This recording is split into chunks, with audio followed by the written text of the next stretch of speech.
He knew the work I'd done on the neighborhood on Sri Lanka, the PhD, which kept me a long time busy, and hopefully will come out as a book soon. He said, no, why don't we do something on the IPKF? It's been 30 years. It's something which is not too much discussed. It's been written about, but it's sort of forgotten sometimes. The neighborhood is back in shape and back in, I think, one of the new fades in Indian foreign policy. People are talking, I think, more than ever again about the neighborhood, about what's happening in Nepal, in Sri Lanka, in Bhutan, in Bangladesh. And although instead of just doing it a one-off event, we could start a new series. And this is why we call it the Back to the Future series, which is driven by, I think, the objective to have a bit of a historical thinking about the past, about what India has practiced and not necessarily said in the past about the neighborhood or any other foreign and security policy.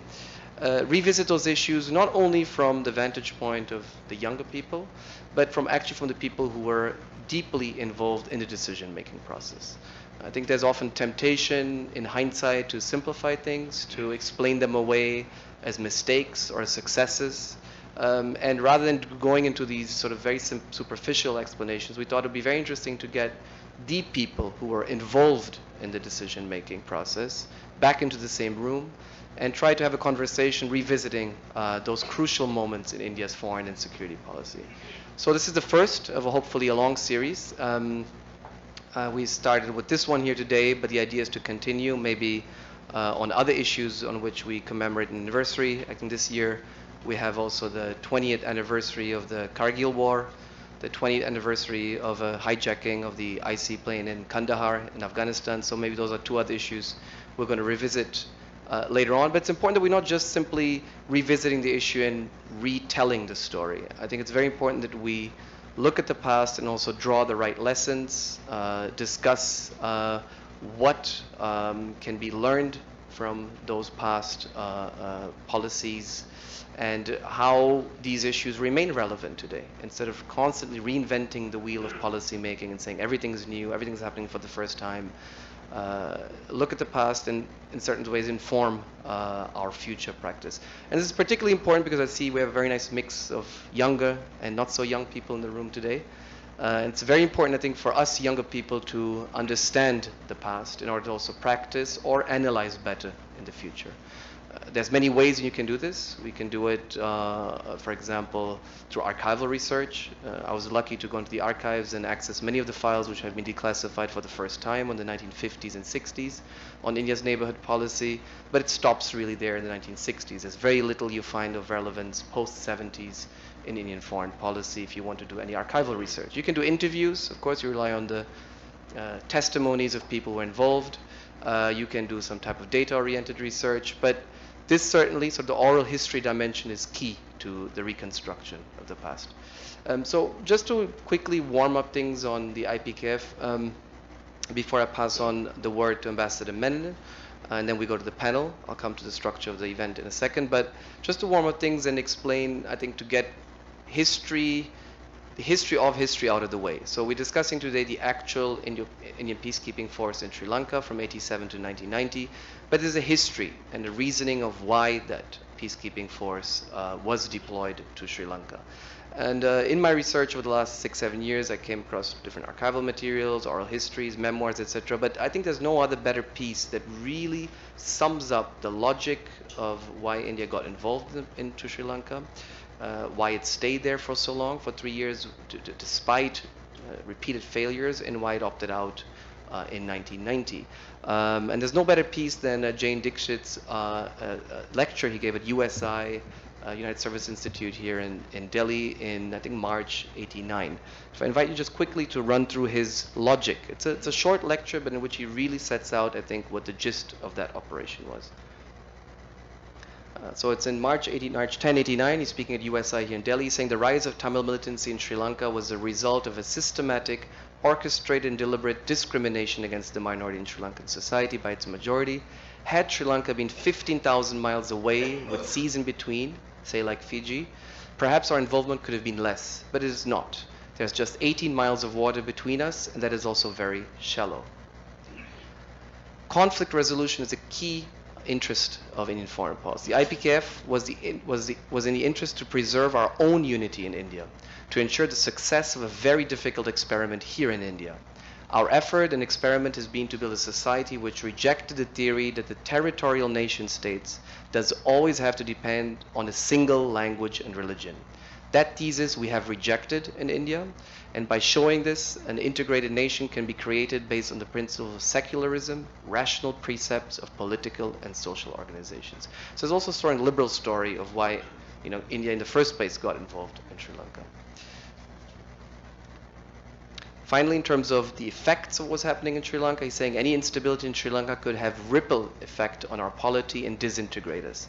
This is also an external projection of our influence to tell our neighbors that if, because of your compulsions or aberrations, you pose a threat to us, we are capable of, or we have a political will to project ourselves within your territorial jurisdiction for the limited purpose of bringing you back. It is not arrogant, it is realpolitik. And an interesting chain of causal logic. Number one, in multilingual, multi-ethnic, multi-religious, diverse countries, it should be the primary concern of the decision-making elite not to alienate or discriminate the minority. Number two, discrimination, if it happens backed up by military force, will only result in first militancy and terrorism, and then separatism, the wish of the minority to succeed from that union. Three, once discrimination happens and militarization happens, that minority is bound to seek assistance from foreign sources who are inimical to your country. And four, it is an open invitation to external interference if we do not structure our own society on principles of fair play and justice to the minority. Finally, India's unilateral adherence to morality, and he's speaking about non-interference as a principle in Indian foreign policy, is neither desirable nor practical if another neighboring country in the region deliberately indulges in policies which are immoral, illiberal, anti-democratic, as we just defined before, and which at the same time pose a security threat to us. In such a situation, practical corrective action has to be taken. And I like this phrase of practical corrective action because that's simply another word for military intervention or some form of involvement, which Dixit is alluding to.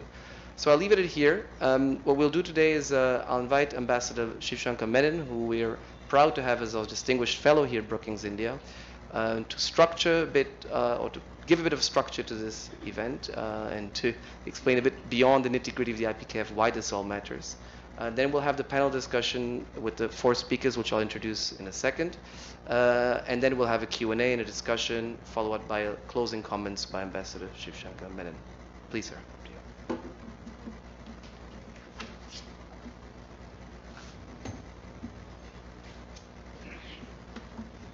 Thank you, Tino. Thank you for that introduction and for leaving me the hard work of trying to lay out the issues. You have a very distinguished panel here to actually discuss the IPKF experience and what it means to us. I would hope what it means to us today and going forward from today. Which is why I think, frankly, that this Back to the Future series that you've just begun today is so useful. Because ultimately, it is the historian's gaze which we need to bring to bear on our own experience. I say this because, I teach a course of university students now, and they're all born in this century. And I find that most of my professional life for them is ancient history. And partly because of the way we structure our education now, it's so competitive that they've really had no chance to actually think about how we've come where we are. And I think it's important to do events like this, not just for those of us in the room, but that we get this message out to other people, so that we can learn from our own past. Why does the IPKF experience in particular matter? Because there is a problem. It falls between this rain shadow of where we have very good documentation and archival material up to roughly in fact, all the way up, thanks to Mr. Huxer, who took various papers home, up to Mrs. Gandhi's time. And then you have a sort of archival drought until suddenly government and other actors in India decide to start putting their version of history out contemporaneously. And that explosion really happened after the Rajiv Gandhi period. And this somehow falls in between. It's a period where there's relatively little. There are memoirs, there are excellent memoirs. Some of the authors are here. But why does it matter to us today? To me, it is an example of India's policies in the neighborhood, which have been construed in so many different ways, and yet somehow we treat each instance as somehow unique. Whether it is IPKF, whether it is Tribhuvan coming here in 50, whether it's India assisting UNU by sending aircraft, military aircraft in the 50s. There is a history of Indian interventionism in our immediate periphery, which is very different from the reluctance to actually get involved beyond what we regard as a subcontinent. That definition might have changed recently, but the fact is that, and I don't think we have a good theory of why we did all this, or to understand ourselves where we drew the boundaries and why we felt. Dixit's is one explanation, and it's a relatively honest and straightforward realpolitik explanation that you hear, but it's only one. There are other explanations. One of them will be Tinu's PhD thesis when he chooses to publish it and share it with us. Also about the efficacy of the use of force. Now I'm phrasing it in this form because these are all issues that matter to us today. Indian intervention in the neighborhood, the efficacy of the use of force, and most important, the combination of force, intervention, and the political goals that you actually set yourself. How do you set those goals? How do they apply to the use of force and what you're doing in the neighborhood? And for me, the IPKF is a perfect example, because if you look at the IPKF functioned through two governments, almost three actually, and in India and in Sri Lanka, in very different political circumstances, and ultimately the choices at each stage, not just the initial choices that Dixit speaks of or was associated with, but even the decision to withdraw and the manner of it was done, was always sought to be justified as serving India's interests. And lastly, it matters to me because, frankly, there is this mythology that India's Sri Lanka policy was driven by Tamil Nadu, this is a good example where, yes, there are local, regional considerations which apply to policy. Bengal has a say in policy towards Bangladesh. I mean, that's not, but that mix of how it works, I think is something that is worth looking at and is something that is still valid today in many of our cases. Every one of our borders has cross-border ethnicities on both sides. And there is no border of ours, including the ones that are fenced, patrolled, etc., which is not porous. And certainly with technology today, it's porous in a much broader sense. So it seems to me these are the issues, our behavior in the neighborhood, use of force, its utility, the politics and force, and how that actually works, whether it's civil-military relations, the actual direction, whether we have that mix right, and which of India's interests. In the Sri Lankan case, the interests, as Dixit, I think, said very clearly, one was Sri Lanka's own ethnic problems spilling over into India. Secondly, there was also a very strong Indian interest in Sri Lankan unity. After all, we did shed blood for Sri Lanka's unity. And thirdly, a sense that we needed to keep inimical or outside powers away from our immediate periphery, that we needed our periphery to be peaceful, but if it wasn't, we would intervene to try and make it so. All these are things that apply today, so I'm looking forward very much to the discussion that we're about to have. And hand it over to you, Tino. Thank you.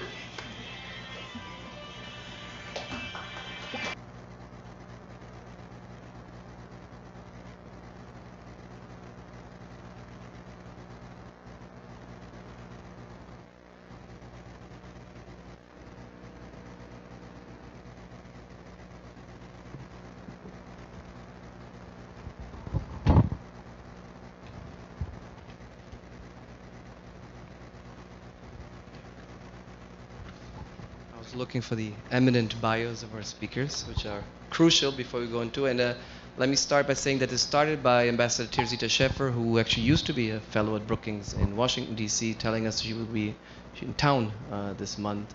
And we thought instead of just having another Indo-Pacific discussion, let's revisit something which is, I think, much due in terms of a deeper discussion.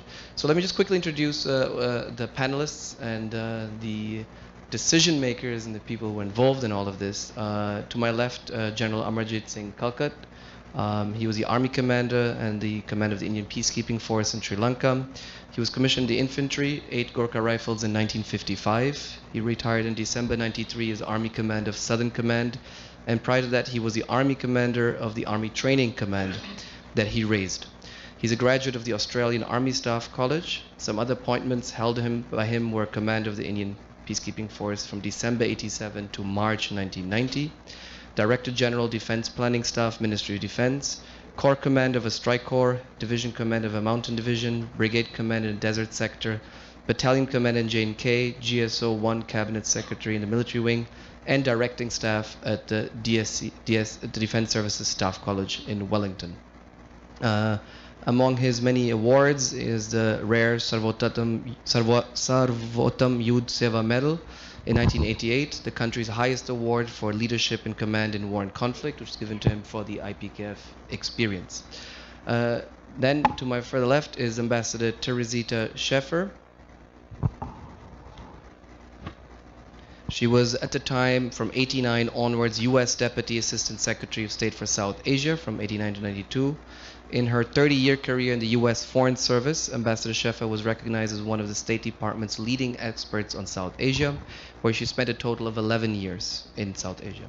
Her other career focus was on international economic issues. She served in U.S. embassies in Pakistan, India, and Bangladesh, and from 92 to 95 as U.S. Ambassador in Sri Lanka. During her assignments in the State Department in Washington, she was Director of the Office of International Trade and later also Deputy Assistant Secretary for the Near East and South Asia.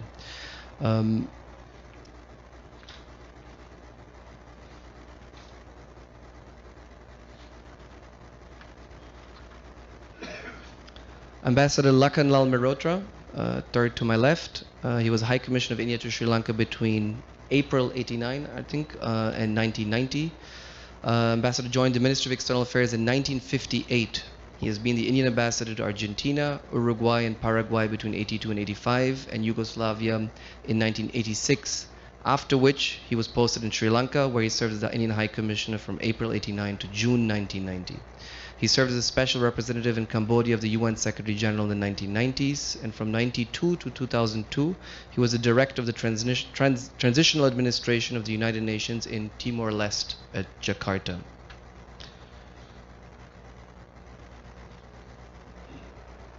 And to my extreme left, we have Mr. Kalyan K Mitra. He's was an officer of Research Analysis Wing at the Indian High Commission in Sri Lanka between 1988 and 91. Mr. Mitra started his career in the IPS in 1960 and joined the RAW in 1969. I think all of the panelists, you'll agree with me, and this was an important factor while we're deciding people, represent very different angles to the same decision. We have a military angle, a diplomatic angle, an intelligence angle, and I think all of them share different perspectives on what happened. So let me start with the first question, just I think a broad question, just to get things started. I think General Kalkat, you were keen in explaining a bit the rationale of what you encountered when you reached Sri Lanka in late 87.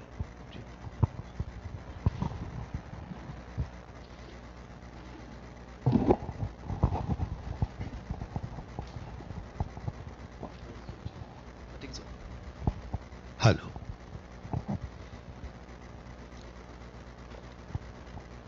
My association with the Sri Lanka came in a very strange way.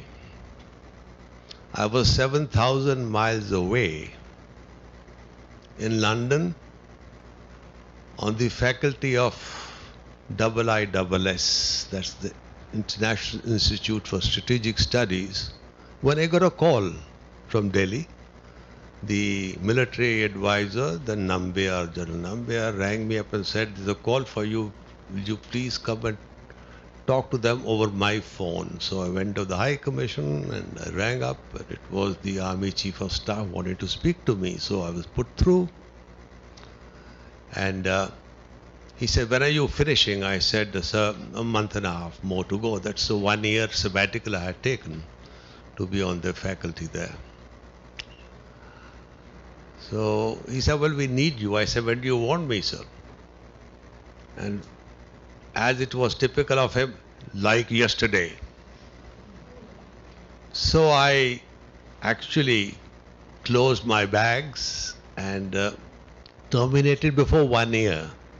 Of course, that was a financial loss because after 1 year you got transfer of residence. So in 11 and a half months, I skipped that. Anyway, I got back. So that's my introduction to Sri Lanka.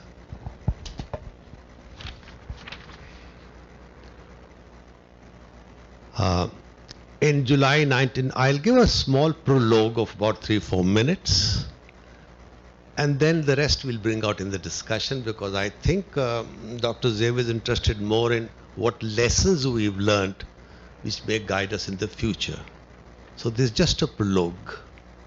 In July 1987, the Indian government embarked on a path-breaking venture.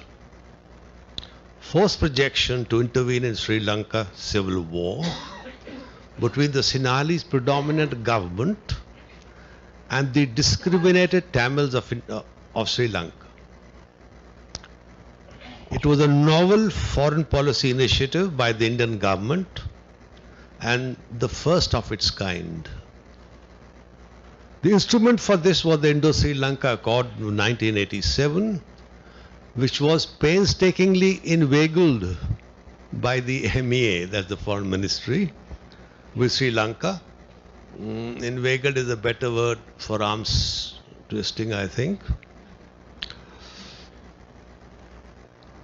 And under which India undertook to resolve the civil strife by placing a military force at the disposal of the President of Sri Lanka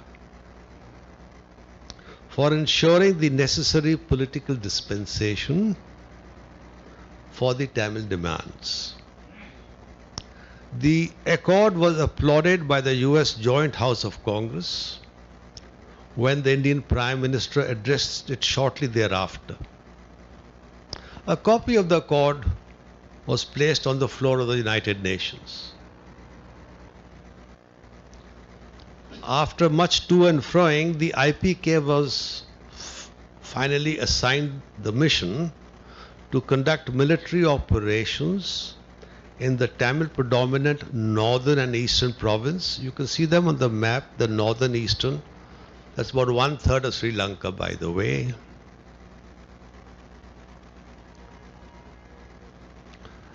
And to create a secure environment for enabling elections to be held and a democratically elected Tamil provincial government installed.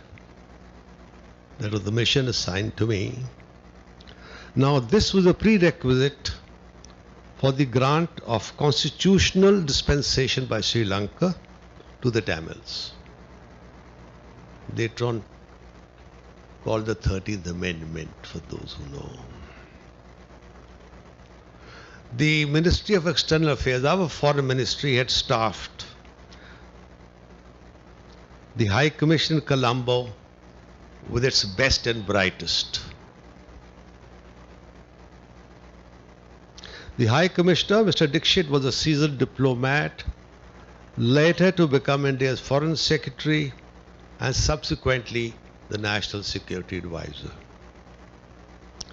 Among the other staff, the political counselor was later to be India's permanent representative at the United Nations and is currently a union minister.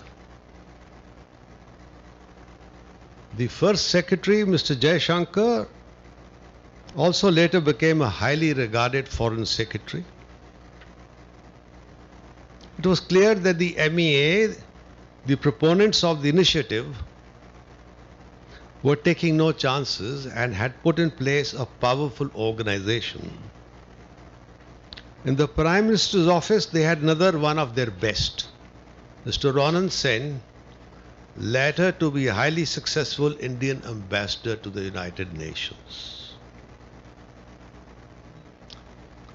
While securing the accord, the MEA did overlook a rule of intervention in civil conflicts.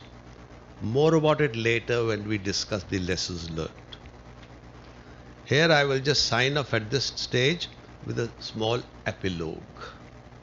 First, the Foreign Secretary was summarily dismissed by the Prime Minister. Second, the Prime Minister was assassinated. And third, China today owns Colombo Port City. There pass it. Thank you, sir. Let me follow up with on the ground when you arrived. And let me just quote out three other key intervenients at the time. Mr. A.K. Varma from RNW says that this was a flawed exercise, doomed from the beginning. This is a quote.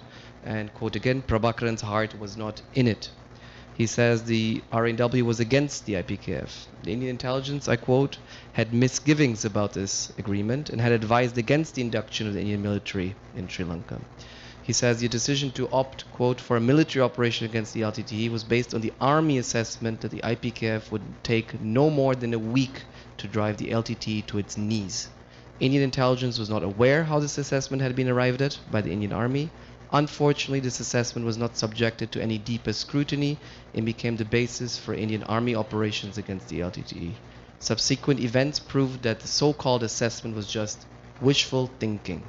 Finally, on the lack of the objective assessment, again, A.K. Varma says, policies those days were made through discussions in a core group, with rarely a position paper being ever presented to the discussants by anyone.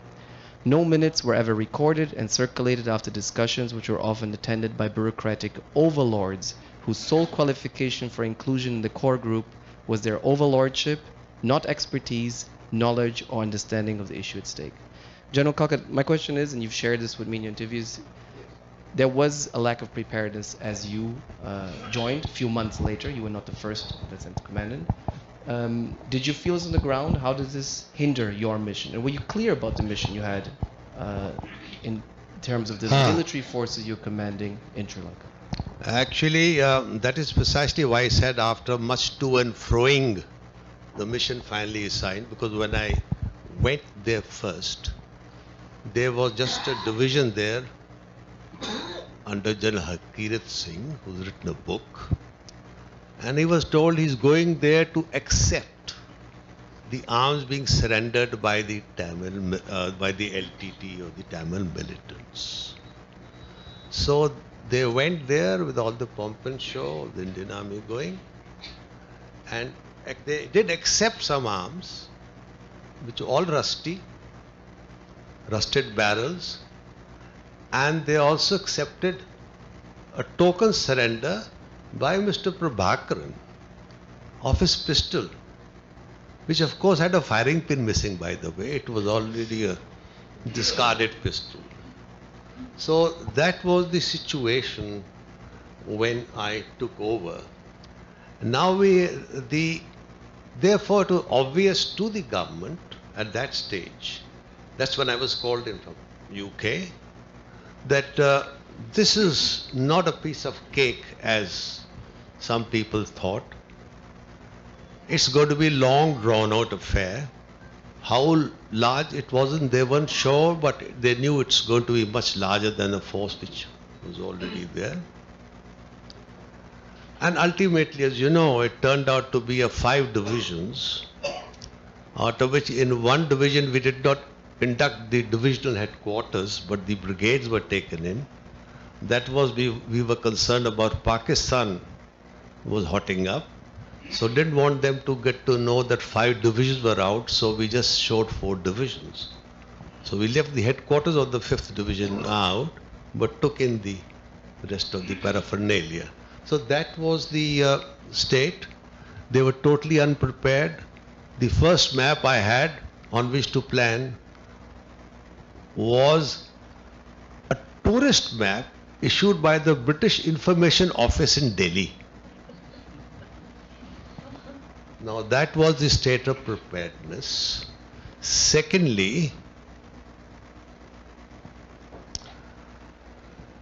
the weapons that we took there for fighting in the desert and plains of Indo-Pakistan border and not in the jungles of Sri Lanka. Implication being that the long barrel guns we had, half the time they were getting entangled in the branches. And so I had to take a unilateral decision. Believe it or not, I ordered the barrels to be cut. They were sawed off.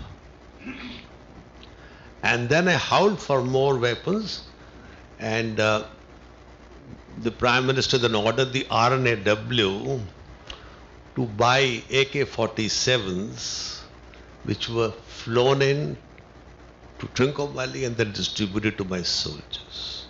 Now that was the state of affairs of preparedness. But this will come in the lessons learned.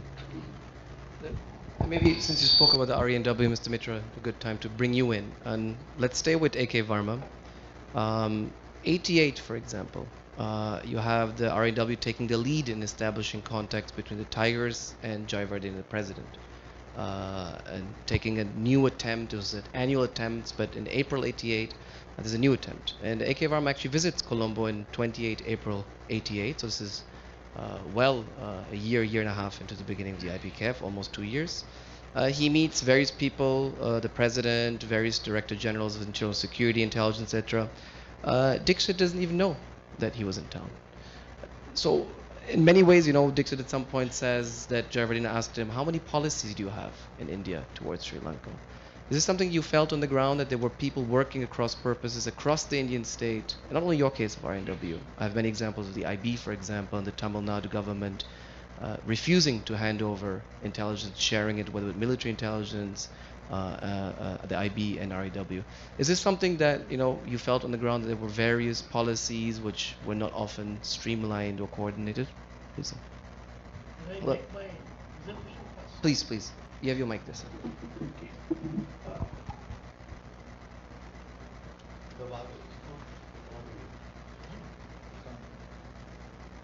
It's on.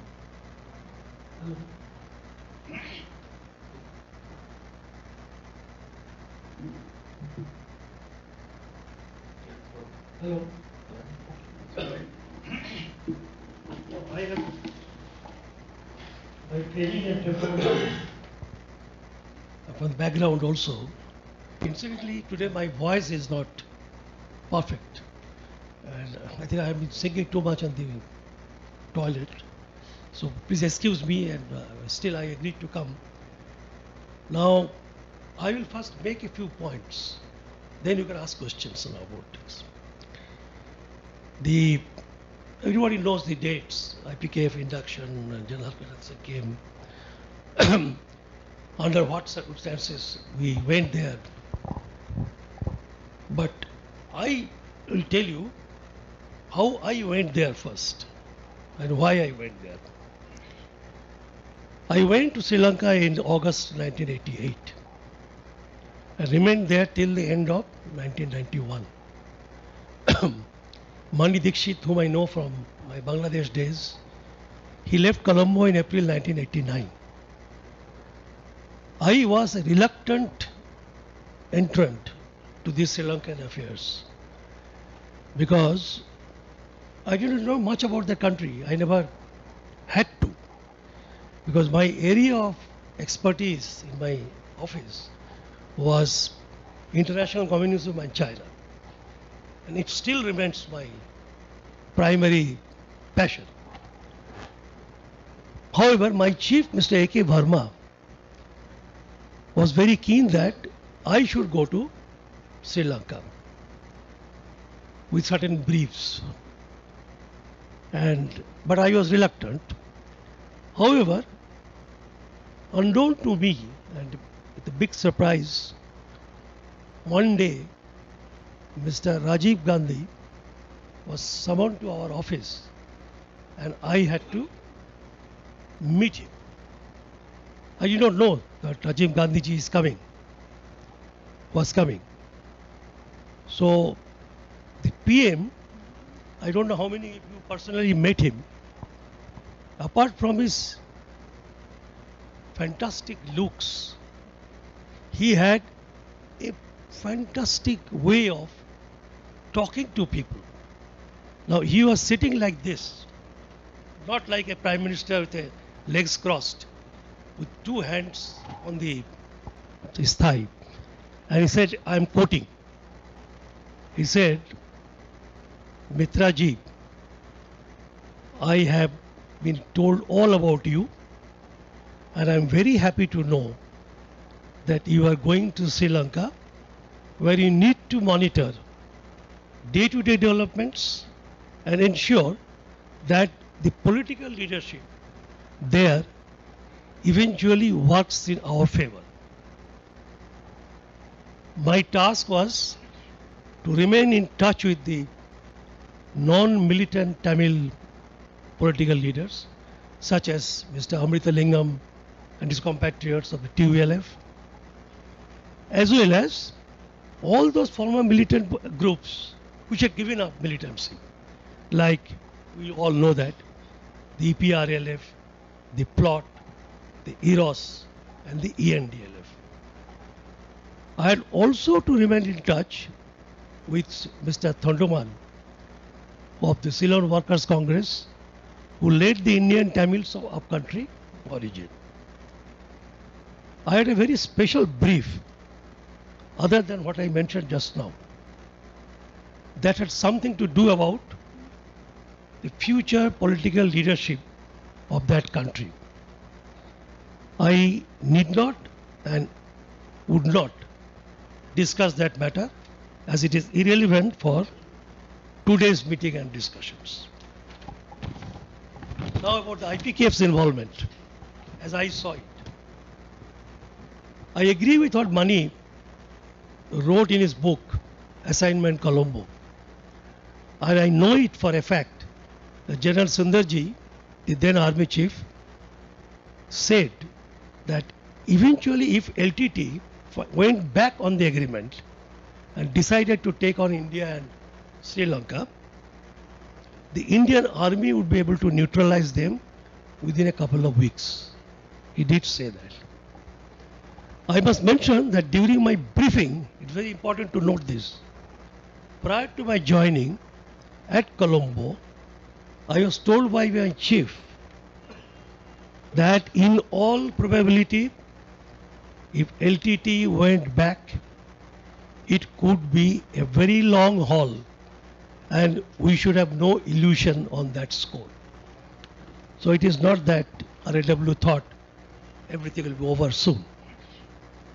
With the benefit of hindsight, I also tend to agree with Mani that the Sri Lankan authorities were not interested in an amicable solution of the ethnic dispute. However, that is a conclusion which can be debated. Premadasa's government supported and supplied arms to LTT to enhance its capacity to resist the IPKF from March 1989 onwards. Simultaneously, the government refused to interact with the Perumal-led government in Northeast Provincial Council, and LTT took full advantage and stepped up its activities. Now, it's interesting that IPKF finally could not achieve its objective and aims to completely disarm the. But why? That is because, as I saw it, the Indian Army, General Kalkat will appreciate this, had literally to work with his hand tied in the back because of the tremendous support. On the one hand, we are fighting the LTT, on the other hand, in Tamil Nadu, the Tamils, the LTT in particular, were getting all sorts of support and help. Finance, logistic, and many other kind of help. So it was not an easy task for IPKF to succeed, and they took full advantage of this. The Tamil National Army, which was raised to maintain law and order in the event of Northeast Province, failed the Provincial Council. The authorities thought, in my headquarters, I must say this, that this Tamil National Army would be able to handle it. But I and my operational bosses in headquarters were not on the same page on this subject. I told from the day one, I used to regularly come to headquarters to brief and debrief, and on turn, I said that this will not happen. With the support of the Premadasa government, it's impossible for the Perumal-led government or Perumal, the Tamil National Army, they'll be massacred. They'll be nowhere. Eventually that happened. Perumal had to take refuge in India, as you know. And the IPKF had to withdraw by March 31, 1990. Within a few weeks, the LTT was fully in control of all the Tamil areas of Sri Lanka. Subsequently, it of course became a big problem for Premadasa also. With this, I stop for a while. Then I'll answer questions if you ask. Word, sir, on the issue of coordination. Did India have different policies towards the Sri Lanka and the IPKF? Or was there a single policy? How many different policies were pursued by different branches of the Indian government, including yours in Sri Lanka? Well, I can only talk for my own department. I don't think we had any difference in policy as such. Our policy, now, as Mr. Shivshankar Menon asked a very interesting question. What are the lessons? The efficacy of use of force, then India's policy. What was India's problem? And India had a number of problems. I'm not talking about IPKF and Indian intervention of the accord. There are certain developments in the international arena and Sri Lanka's attitude towards some of the issues. As it is well known today, Diogo Garcia, for example, the oil tank farm in Sri Lanka, then Voice of America, all these I think were the back of India's mind. Though Indo-Lanka Accord as such did not have to do anything with that. The accord was signed in good faith, and President Jayawardene, especially our Prime Minister Rajiv Gandhi, genuinely thought that we have to do something to see that the genuine aspirations of the Tamils are fulfilled, and we will do whatever we can. But sir, were there different ways to achieve the same objective? Because everyone I've spoken to, everyone I've read, is quite clear about the single objective of what was happening to them. But there were certainly clashes about how to achieve that, right? Correct. If you could give us an example of how that was pursued differently by the military, different branches, even within the Indian Armed Forces. Well, at the end of the, I understand your question. At the end of the day, it is valid even today's context, what is happening in the other border. At the end of the day, intervention or short of a war or violating airspace or talking about armed confrontation will not, and it has not solved any problem anywhere in the world, finally, at the end of the day.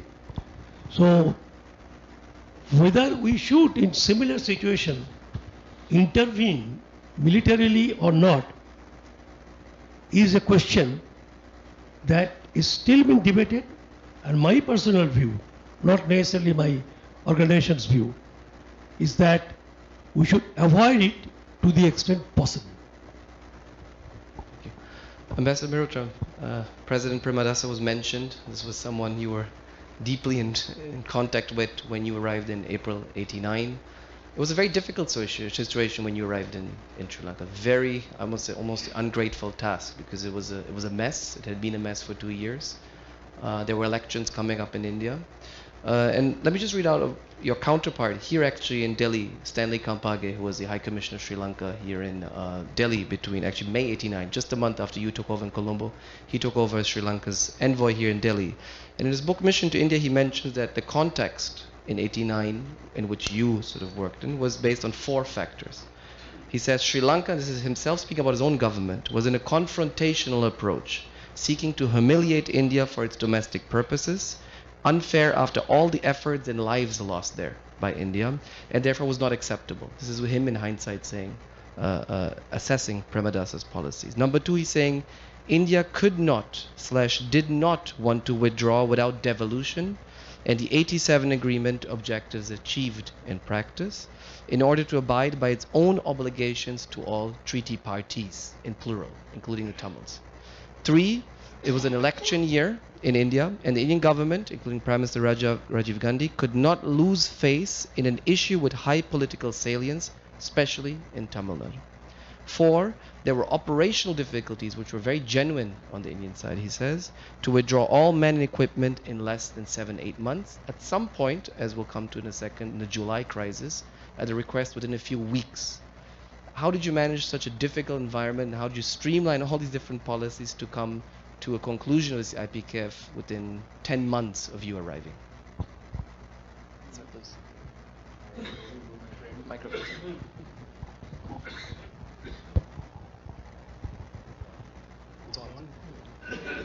Hello. You are very right.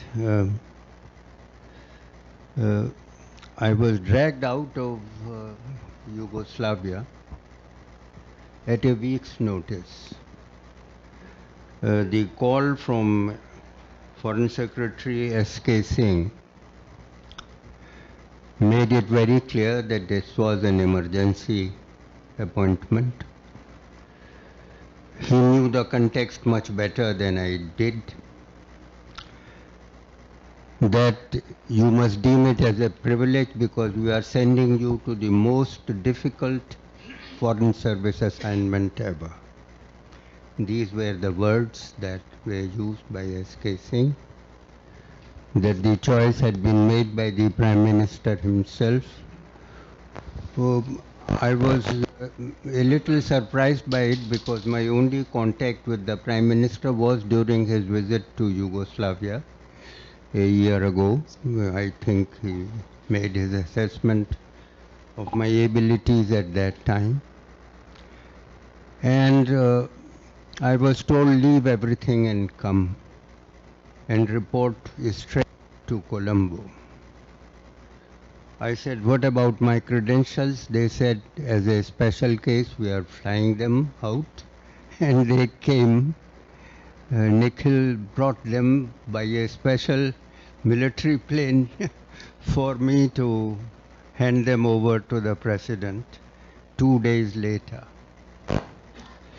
That was the situation as I arrived. As I studied as to what was happening at that time, there were conflicting opinions. President Jayawardene said that I wanted India to come in. I am very grateful to them that they took up the challenge, that the IPKF has come in at my invitation. He agreed with me that it was not an interventionist force, a force that comes by invitation to another country at the request of its highest authority, the president of that country, is not an interventionist force. It was characterized very deliberately as a peacekeeping force, and India had been sending its peacekeeping forces all around, including many of them in Africa. But its character, its nature, its assignment, its responsibility, the task set to it was a very different one. This was a place where we were dealing with segments of the population which were all very historically connected to India. Jayawardene himself, President Jayawardene himself, said that as I look at India as a brother and as a friend, I find that there is not a single soul in Sri Lanka which is not genetically connected to India. These were his words. Whether it is the north or the east or the south or the southwest, the entire population of Sri Lanka was in some way or the other connected to India. Therefore, what he was reminding me as a great interlocutor was that India must not discriminate between the Sinhala and the Tamil community. It must not favor the Tamil community alone. It must as much stand by the Sinhala community as by the Tamil community because of the historic links. You know, Mahavansha is, I won't go into the historic detail here because we are dealing with IPKF. So this was the first thing, and I want to emphasize this to my national and international audiences, that we did not go there as an interventionist force. We went there to correct a situation which was not coming under control by the local authorities. Secondly, in my very first meeting with President Premadasa, Jayawardene had warned me, be cautious. He is not going to deal with you with finesse, with diplomatic finesse. His style is very different, and be ready for it. And I was told that I would have only 10 minutes with him at my credential ceremony. But the president detained me for 45 minutes. And 3 other ambassadors were waiting outside to present credentials. He was nothing but an embodiment of charm and grace. But at the end of the talk, he said, look, Ambassador, I would be inviting the LTTE for talks. I shared it all with General Kalkat immediately. And I will keep you fully posted about what we do. I passed the message on to the Government of India. And the Government of India's response was as mature as it can be. They said, we are not opposed to the President talking to the LTTE. If he can find a solution with them, we shall be very happy. And most of the people here do not know that part of the participants in the LTTE talks were flown by an IPKF helicopter from their Vanni jungles to Colombo. So this was the attitude that India had towards the government of Sri Lanka, of helping them all the time and making their tasks simpler and not difficult.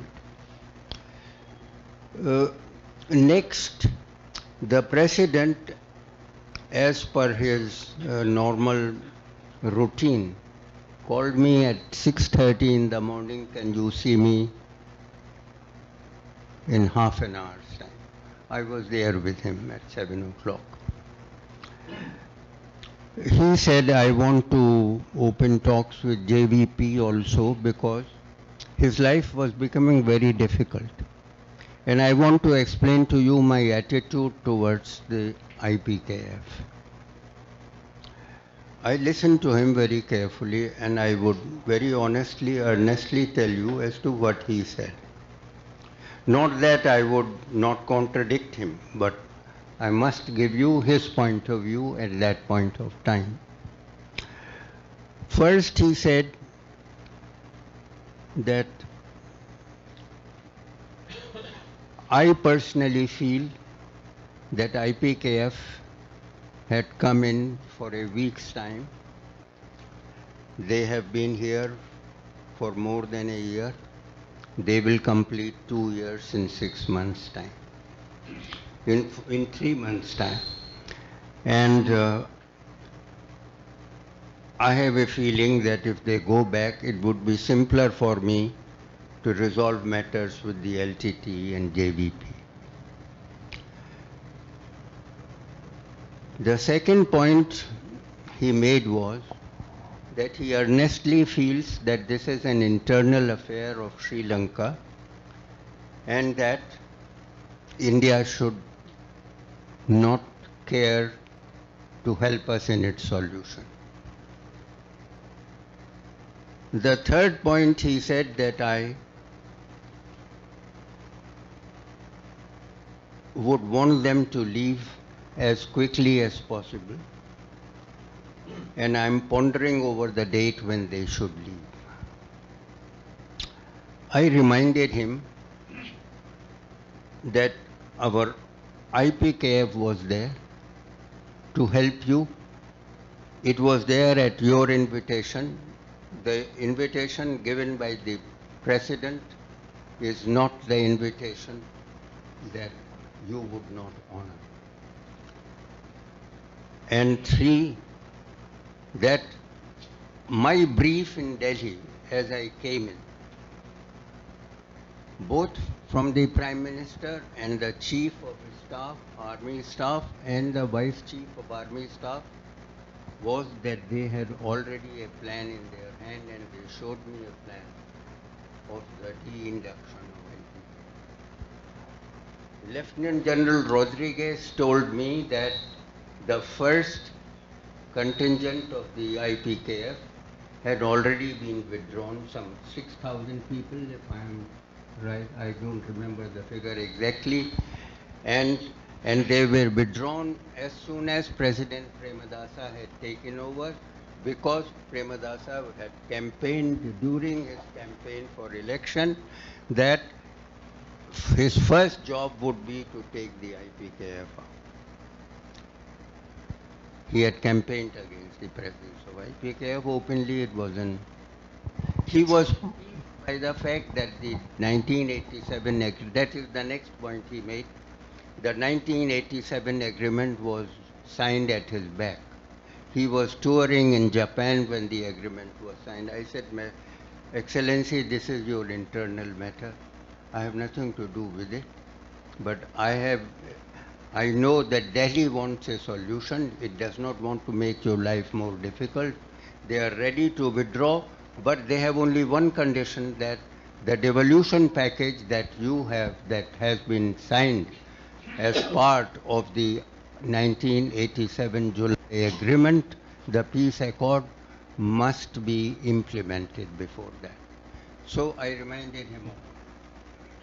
Two quick questions, sir. One is on, slightly different version to counter a bit what you're saying on a request-based operation.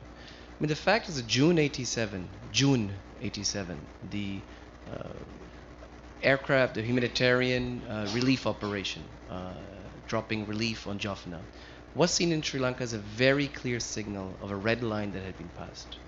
In June 87, the Sri Lankan government, Jayavardhan is very clear in his biography, he says, I had no other option but to cave in at that point. And it's very interesting, for 4 years, between 83 and 87, you have Jayavardhan playing all these games, being called a fox by everyone in the establishment, right? Every year he promises some type of roundtable discussion, the Thimphu talk happens, the dialogue of the deaf, according to one of the intervenients.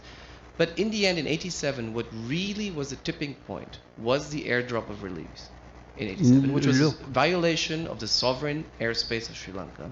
If you see the memoir of the army chief of Sri Lanka, he's actually sitting in Palali looking up at the planes and saying, I will never forget that day because that's when I hated India. That's when India violated our airspace, and I was told by my president, Jayavardhan, to stay on ground and hold and not respond. But there's just a correction. I think there's two versions of that, of course. But my question to you, I think, is a very interesting case. Chesi, we'll come to you in a second. But, sir, there's a very interesting case in terms of July, what you were narrating, the July 89 episode, in which your words at some point were, if the president wants war, he will get war. Yes, I told Yes. him. And that's a very interesting discussion of civil-military cooperation. I think in a direct channel between you and Colombo, playing the diplomatic game within 72 hours, I think July 27 and July 29, 1989. Yes, I General Kalkat on the ground, at one point deploying also military forces, I think in a sense showing very clearly that a red line was again about to be passed in Premadasa. If you could quickly, on your version, speak about how you had that channel with General Kalkat, or General Kalkat you on... I like yeah. to clarify that. This happened, actually Premadasa was the president, and most of what you have said was with Premadasa, because JRJ had finished by the time you came. So you didn't really... Yes, you never dealt with Jayavardhan. I never dealt with Yes, him, but because then he was... I called on him. Oh yes, of course, at his house. You remember? Yeah, yeah. You came Yeah. with me. Yeah, I came with you, but he was not the president then. No, he was not the president. Yes, yes. So your dealings with the president were with Premadasa. Why I say this is what the president said. Now, this is a funny thing which happened. In fact, Mr. Mehrotra rang me up, and very kindly he said, look, I've just been called by the president, Premadasa of course, who had taken a position from day one he wanted IPKF out.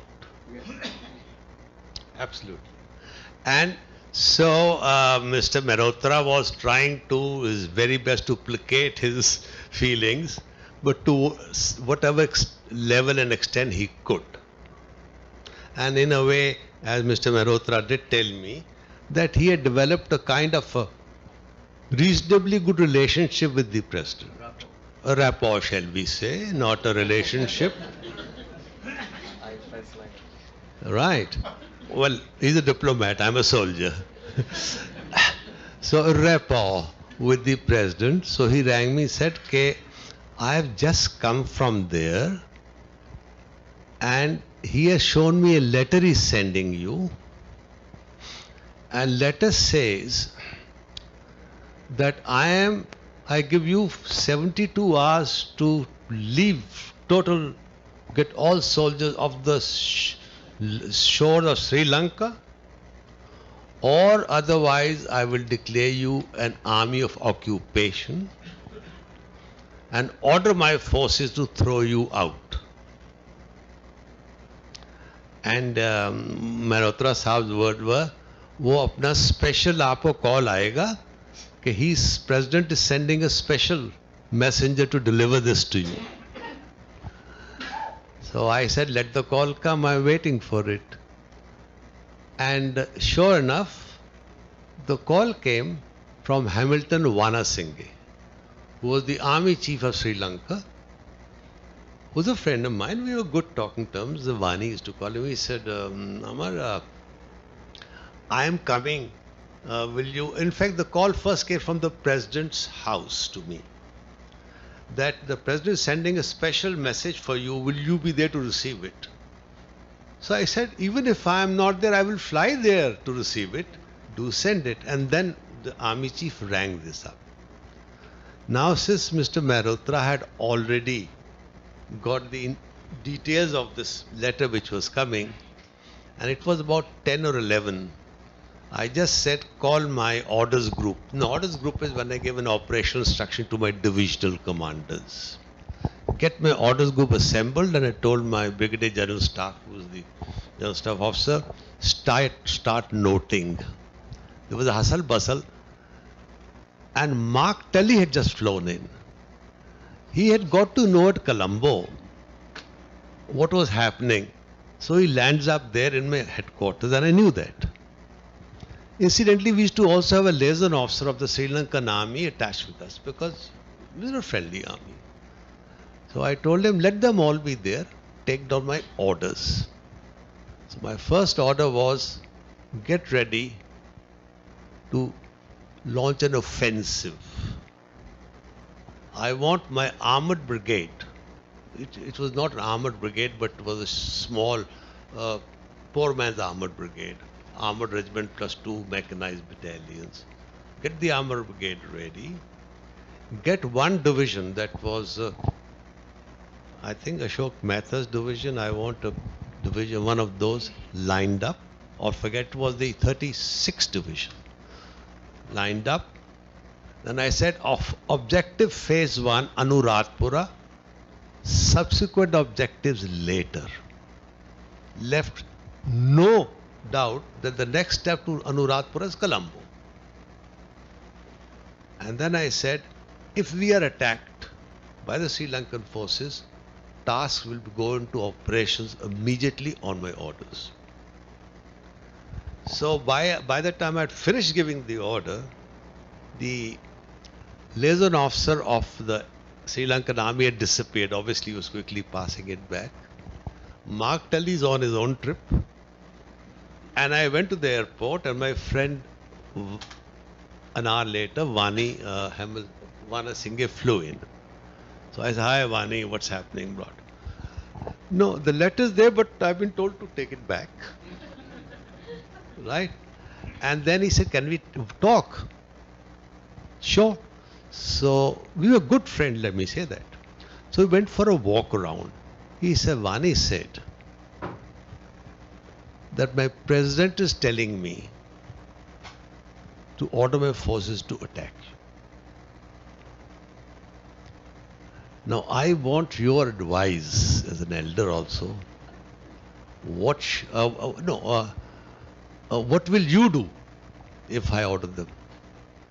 I said, Vani, if you attack me, I will do what I have to do. I will attack you. He said, no, tell me, I am in a doldrum. This is what the president has ordered me. And his actual words are, what do you advise me to do?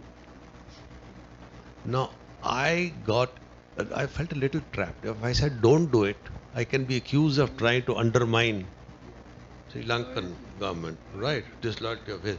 I said, Vani, if I was the army chief, army commander of the Sri Lankan army, I will do as my president ordered me. And that's when he said, what will you do? I said, I will attack you back. And after that, he flew back. Now, this is the whole, this thing played up. Can I clarify one thing? We'll just come to you back in a second, sir. Okay, this is what the task is. I think just this episode explains very nicely also that while the initial intervention... Now, this is in a book by the Sri Lankan author. Yeah, but while the initial intervention was driven by leaders in many ways, with inputs from the bureaucrats, by 89, both leaders had detached themselves from this operation. Both leaders on both sides. Rajiv Gandhi was coming up to election. This had become a liability politically internally. And Premadasa had been bent on expelling and ending the IPKF, had made the promise.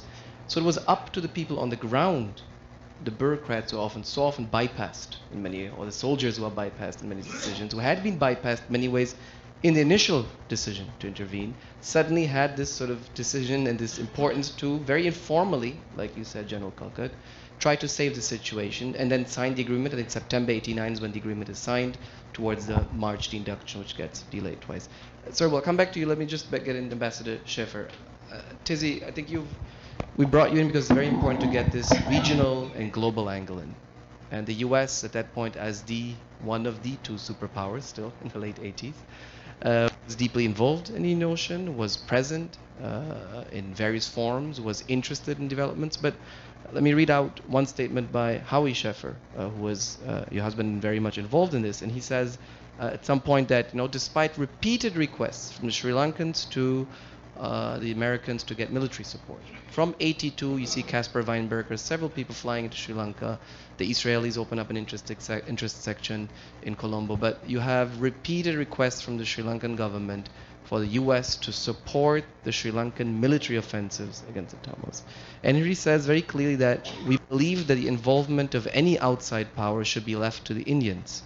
I supported that policy of sort of an American non-interference wholeheartedly. I was convinced that it would be a major mistake for the US if it got involved in Sri Lanka. It was quite clear that the Indians were deeply involved. There was no reason why we should be as well. If you give a bit of a vantage point, I mean, you came in the last 8 months probably of the IPKF. I think you became Deputy Assistant Secretary in June '89. How was it seen in the US? India being a bully, India trying, first sort of being applauded for taking this on, then being accused of military interventionism? Let me backtrack just a bit. Your mic, please. First of all, I'm so glad, I assume that came from Howie's oral history. I've got a couple of other quotes from there.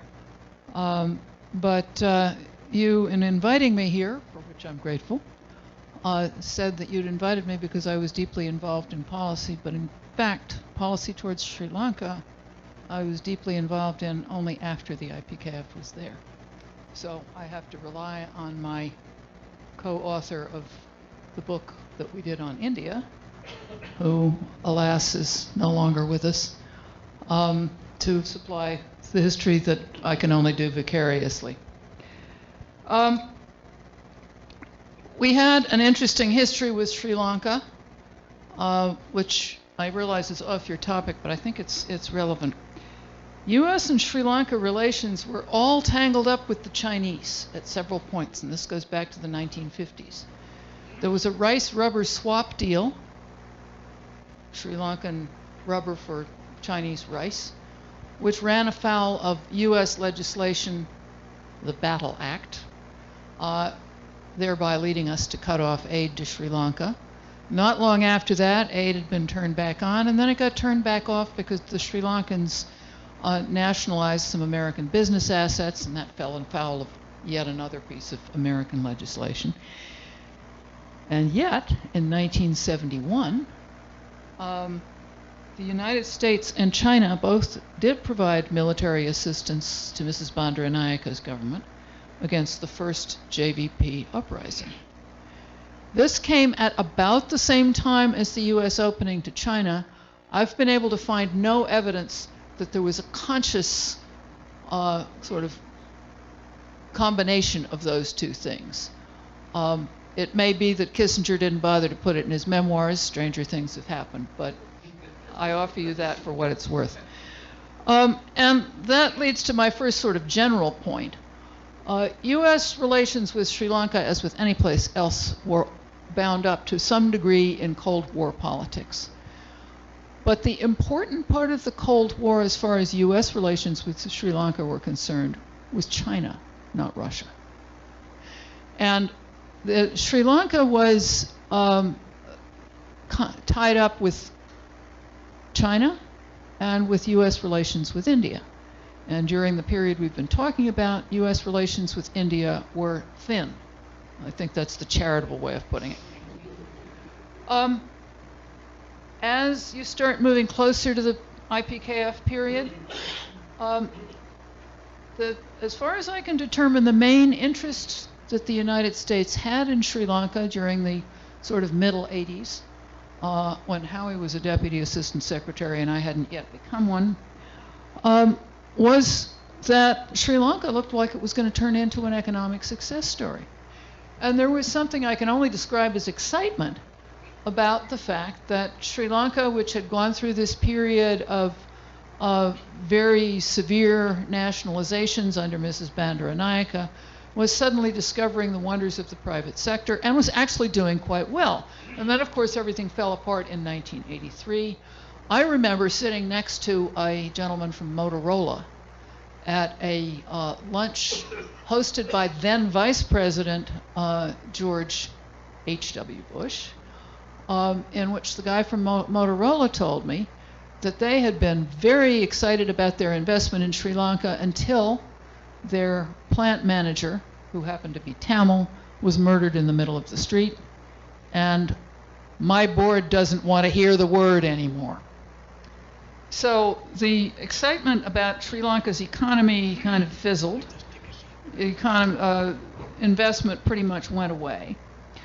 And then the next period in which you have really some indication that the U.S. is paying attention to Sri Lanka was what you might call the high negotiations period of India's involvement in the 1980s. My impression was that that was a very intrusive set of negotiations, and I think that's actually not inconsistent with what you all have said. I mean, you had a mission to basically reform the Sri Lankan body politic, which is a fairly intrusive activity, even if your motivations are excellent. Unfortunately, at the end of the day, it didn't work, and on listening to you, I can understand how intensely frustrating it must have been. By the time the IPKF was negotiated,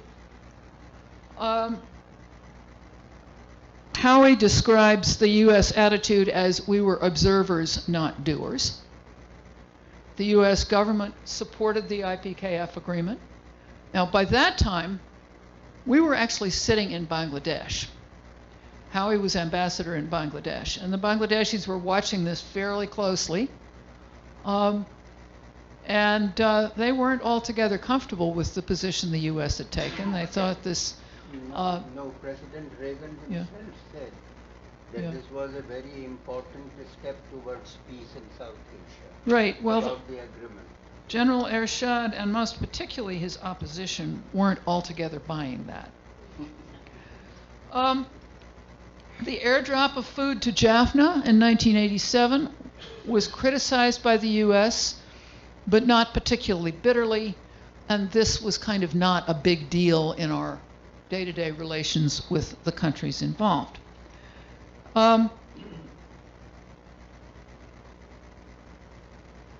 I won't go through the attitudes towards different parts of the IPKF agreement because I think that's kind of off topic. But I remember vividly a conversation I had with M.K. Narayanan talking about his days as an intelligence officer. And the conversation took place actually later. It was after I left government. But he described his relationship with Prabhakaran, which I guess got plenty of exercise during that time, in very dark terms. He saw Prabhakaran as a rather sinister figure, even though his job was to cultivate him at the time. And he described a conversation in which he was in the room when Balasingham had done something to offend Prabhakaran, which was relatively easy to do. And he came into the room and threw himself on the floor at Prabhakaran's feet and was clearly fearing for his life, which survived that episode. But this, I think, gives a different angle to the question that Tino's been asking: was there more than one Indian government policy? And if you're inside the government, I remember this particularly from discussions with colleagues of mine who had served in Vietnam during a time when we theoretically had one policy but actually had quite a large number. None of them pursued with great consistency. It certainly must have looked as if the train was being driven in more than one direction, to the frustration of a lot of those riding on the train. The episode when Rajiv Gandhi left Sri Lanka after the signing of the IPKF agreement certainly indicated that there was trouble afoot. I mean, there was the episode where he was hit from the back with the butt of the rifle of one of the Sri Lankan honor guard that was supposed to be honoring his departure. I'm fascinated by this story of how Premadasa went about asking for the exit, but you've left out the thing which to me as a diplomat was really something that hit me on the head, which is that he published their entire correspondence in the Sri Lankan papers. If he wanted to humiliate the Indians, he was doing a pretty good job of it. Boy, was that nasty. No, the papers were very full of that. Well, and they were having fun, for heaven's sakes. I mean, they may not have been generically anti-Indian, but India was the big power in the region, and so they were having an opportunity to get back at the big power. By the time I reached Sri Lanka in 1992, the IPKF was gone. Relations between Sri Lanka and India, as far as I could determine, were pretty decent. Relations between Sri Lanka and the United States were pretty decent. It is perhaps indicative that my instructions when I left for Sri Lanka, and the way the American system works is a little bit strange, but if you are a career officer, and particularly if you have a home base in the bureau that bureaucratically controls the post to which you are going, there are ways of writing your own instructions, which I did. But the way you do that is to write instructions that you know resonate with the people who will be your bosses and go-betweens with your bosses.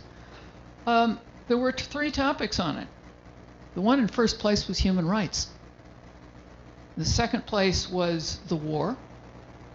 And believe me, it was very difficult to get any traction for an idea, for any kind of initiative that would sort of work with the people who at that point wanted to make peace. We managed to get some high-level visitors out there to talk about their experiences in peacemaking in other places. And these were people with a pretty decent track record, and they got a good hearing. I can't say they had a whole lot of influence, however.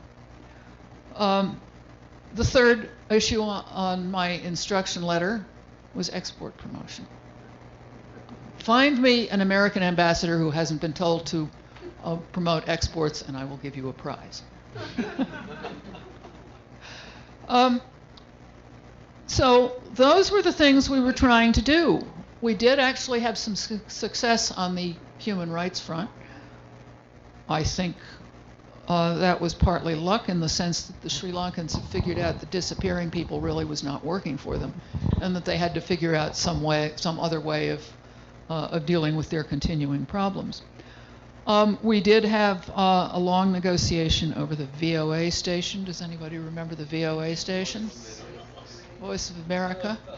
I don't think my former Indian counterpart is here, though I had hoped he would be able to, and this is Naresh Dayal. The Dayals and the Schaffers were together in 4 posts. This was the 4th of them. And he periodically asked me how we were coming on the Voice of America, and I always asked if he wanted a tour of them, and somehow he was never interested. But that was indicative that something that we regarded as a very routine piece of business was, at least as long as Premadasa was in power, handled that way. And when Chandrika came in, she had to do some interesting choreography because that wasn't her party's original position, but she structured it in such a way that it became routine once again. At that time, there was not much U.S.-Sri Lankan security relationship. The U.S. relationship with India was starting its climb upward, but it was not at the high point on the curve. And that's the real story here. The Chinese dimension wasn't that important when I was in Sri Lanka because China seemed to be part of the general consensus. And I think we recognized that it would be a cold day in hell before the Sri Lankan government was actually going to break with the Chinese, and I still believe that. There was frustratingly little high-level engagement. We did have Hillary Clinton come for a visit, but I never was able to get Chandrika to the United States. And to conclude, and this is, as good a time as anybody, as any to go forward and see where we've come today, at least as far as the U.S. is concerned. The shift to the Indo-Pacific, which I date from late George W. Bush, early to middling Obama, but which has continued in spite of having all these presidents who didn't even want to acknowledge that the other was there before them. The trend towards paying more attention to Asia as a region that actually includes what a geography book would call Asia, including most definitely India, has transformed the context. Sri Lanka is still, as it was then, a small player, and the reason for this laid-back U.S. attitude was that at that time the United States didn't really think that Sri Lanka mattered that much. This was a long time in changing, but you now have an active U.S. interest in more of a military relationship with Sri Lanka. You now have active U.S. interest in having the dialogue about maritime security, which we had started sometime earlier with India, extend as well to Sri Lanka. And this has provided a kind of overarching narrative which was largely lacking from U.S.-Sri Lankan relations before. We had with Sri Lanka, as we had with India, the bond that we were both democracies. And there was some substance to that, and there was some nice language to that. And some other time with samosas and pizza and beer, we can talk about the proportions between those two. The focus on terrorism became another thing that brought us together. And India was part of that dialogue, but everybody kind of had their own candidate for who the chief terrorist was. We had no difficulty putting the LTTE on the list. We became more interested in peacemaking in Sri Lanka, and this was largely the George W. Bush administration and Richard Armitage. And he remained interested even after he left government. Our efforts to work with a Friends of Sri Lanka group basically crashed because of the U.S. desire to host a meeting of the group, which of course meant that the LTTE couldn't come. I was out of government by then. Had I been in, I would have said, don't host the group if you're serious about the peace part of it, because it'll go nowhere fast. So what do you have going on now? Besides the Indo-Pacific as a concept, which has acquired a certain power to help structure relations with countries around the region. You have an initiative called the BUILD Act, which is supposed to expand U.S. support for infrastructure. This is playing catch-up with the Chinese. The Chinese have a lot more money in the game and are much readier to provide public sector money to public sector players. We continue to want to work with the private sector, and we don't have public sector participants in this. Economic development is seen as a positive for the overall Indo-Pacific region. The big thing that's happened is the U.S.-India relationship. And the fact that India is seen, at least by Washington, as a real partner in whatever U.S. efforts there are to build up relations with Sri Lanka in the Indo-Pacific context. Very early in the surge in U.S.-India relations, the U.S. government reached the conclusion that Sri Lanka was a place where they could really make common cause. This was not received altogether comfortably by the Sri Lankans, who even went to the extent, and I'm talking about private individuals, not the government, but people who had held government office in the past, even went to the extent of wringing their hands over the appointment of Atul Keshap as ambassador. And didn't I think that this was subcontracting our policy to India? No, I said, I really don't. And I think those who know Atul know that he's a feisty guy who follows his own government's policies or tries to shape them. For the U.S., the hoped-for regional vision is one in which the U.S. and India are pursuing very similar medium and long-term goals at the same time, not necessarily in lockstep, but we probably won't ever be in lockstep. The big question, which goes way beyond the Sri Lankan context of this session, is how the U.S. role in general in the world and in Asia will look 2 years, 5 years, 10 years from now. I think The oral history, which Daisy mentioned, of Ambassador Howard Schaffer is extremely interesting. It gives that perspective, as well as many of the other memoirs of many people here in the room. We're actually videotaping this for, I think, future young people who are studying these issues to be acquainted in greater detail with all these testimonies and experiences of all of you on the ground. Tizzy, I remembered a certain WikiLeaks cable actually from Ambassador Lundstedt in the early 2000s in Sri Lanka, where he says he met Ambassador and High Commissioner Nirupam Sen at that point. And there's a fabulous sentence in there where he said, this is Lundstedt reporting back to Washington saying, I met Nirupam Sen, I heard so many things about him and where he comes from, and Stephania and old non-alignment, whatever, but it was almost surreal the extent to which we agreed on everything. This is a sentence at the point. And this shows, I think, also to the importance of this dialogue between the US and India and these third countries and how it has gone through very difficult phases. But sometimes there's been really an absent dialogue. And often, I think, there's often a similar perspective on how to deal with disorder in this region.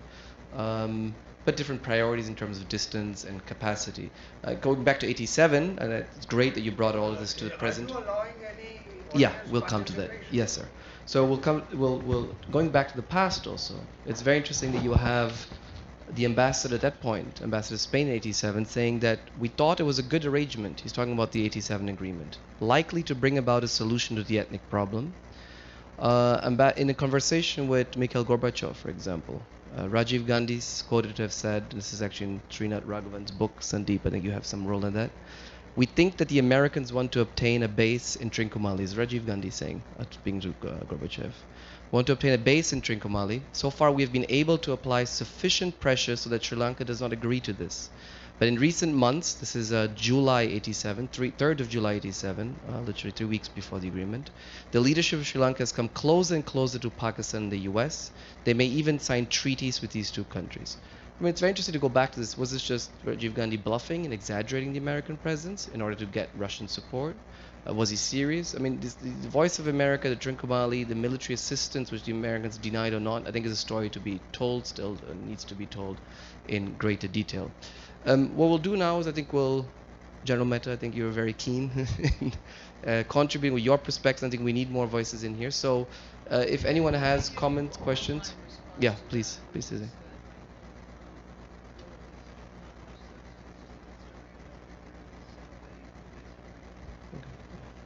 So anyone who has a question, please make it short. So we have now 20 minutes before we close it down. And for comments, questions, I know many people here were also involved and have their own perspectives and views, but please keep it short so we can have a lively and I think inclusive discussion. So yeah, well, let's finish at that at the end. Sir, please. Two quick questions, sir. One, what are the reasons why the accord failed? And secondly, as the leader of the IPKF, I think you are also responsible and accountable to the president of the Sri Lanka. So what are the convergences and the conflicts? You talked about one, what about the other, sir? To all the panelists or to someone specific?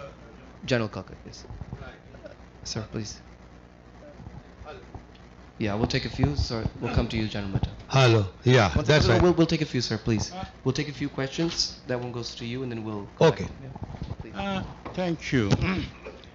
On Trincomalee and the Voice of America, I was in Sri Lanka 79-82. We were really worried that you were going to have both and that would affect disadvantageously India's national interest, security interest.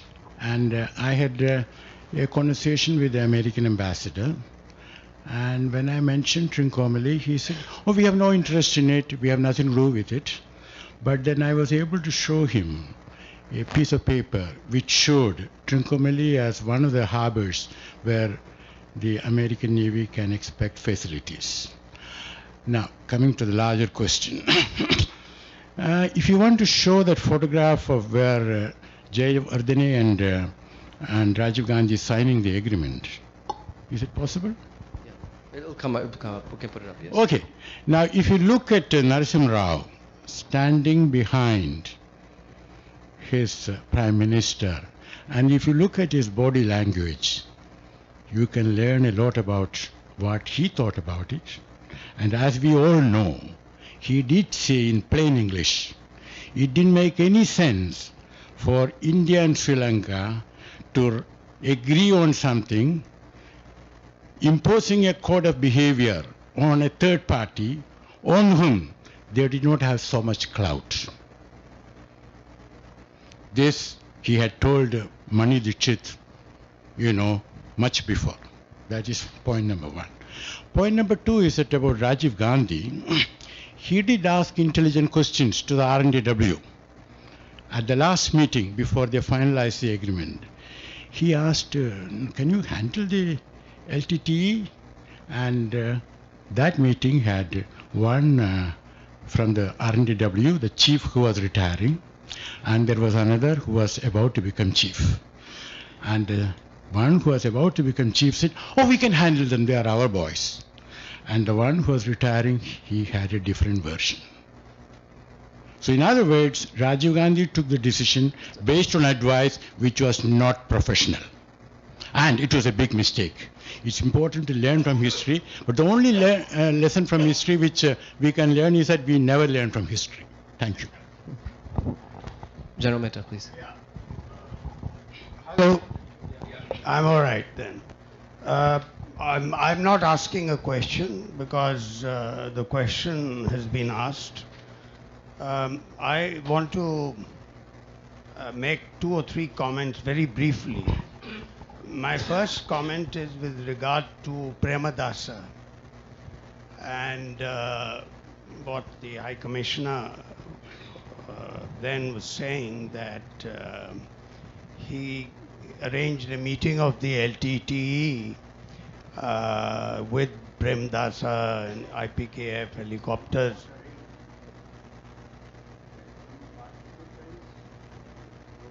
Yeah, you with the good officers of the Indian High Commission.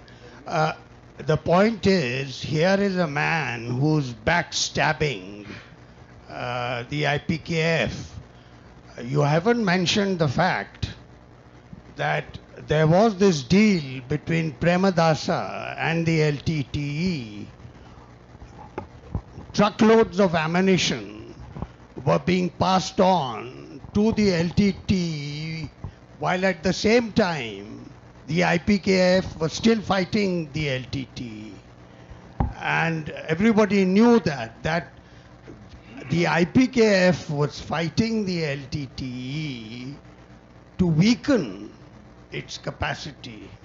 So that's the first point. The second is that there was a public announcement from Kandy by the President Premadasa that telling Sri Lankans that I have issued instructions for the eviction of IPKF.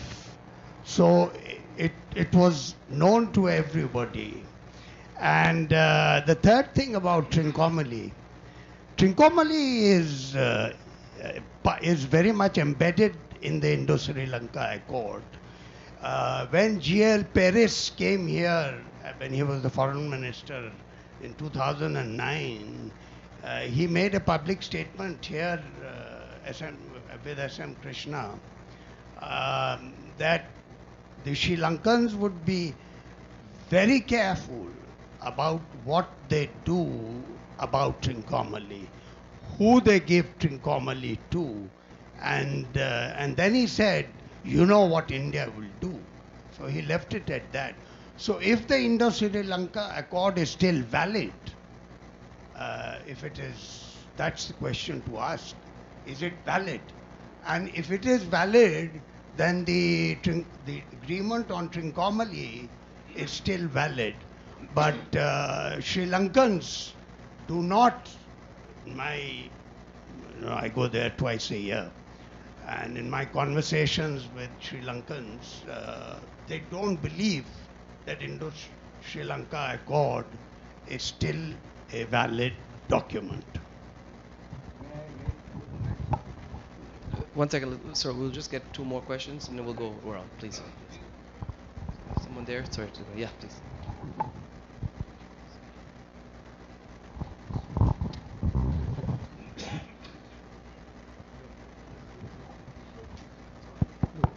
This is to General Kalkat, sir. This is Nitin here.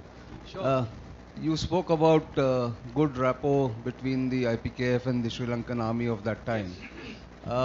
When you look back now, the Sri Lankan army of the period that you were there and the Sri Lankan army of the period between 2006 and 2009, would you find the difference in the professionalism and the quality and the skills much different than what it was, say, 2 decades ago?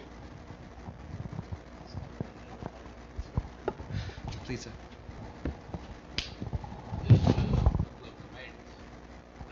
Basically on logistics, but I'd like to express an opinion on the operations, because all these years people say that the IPKF was a failure.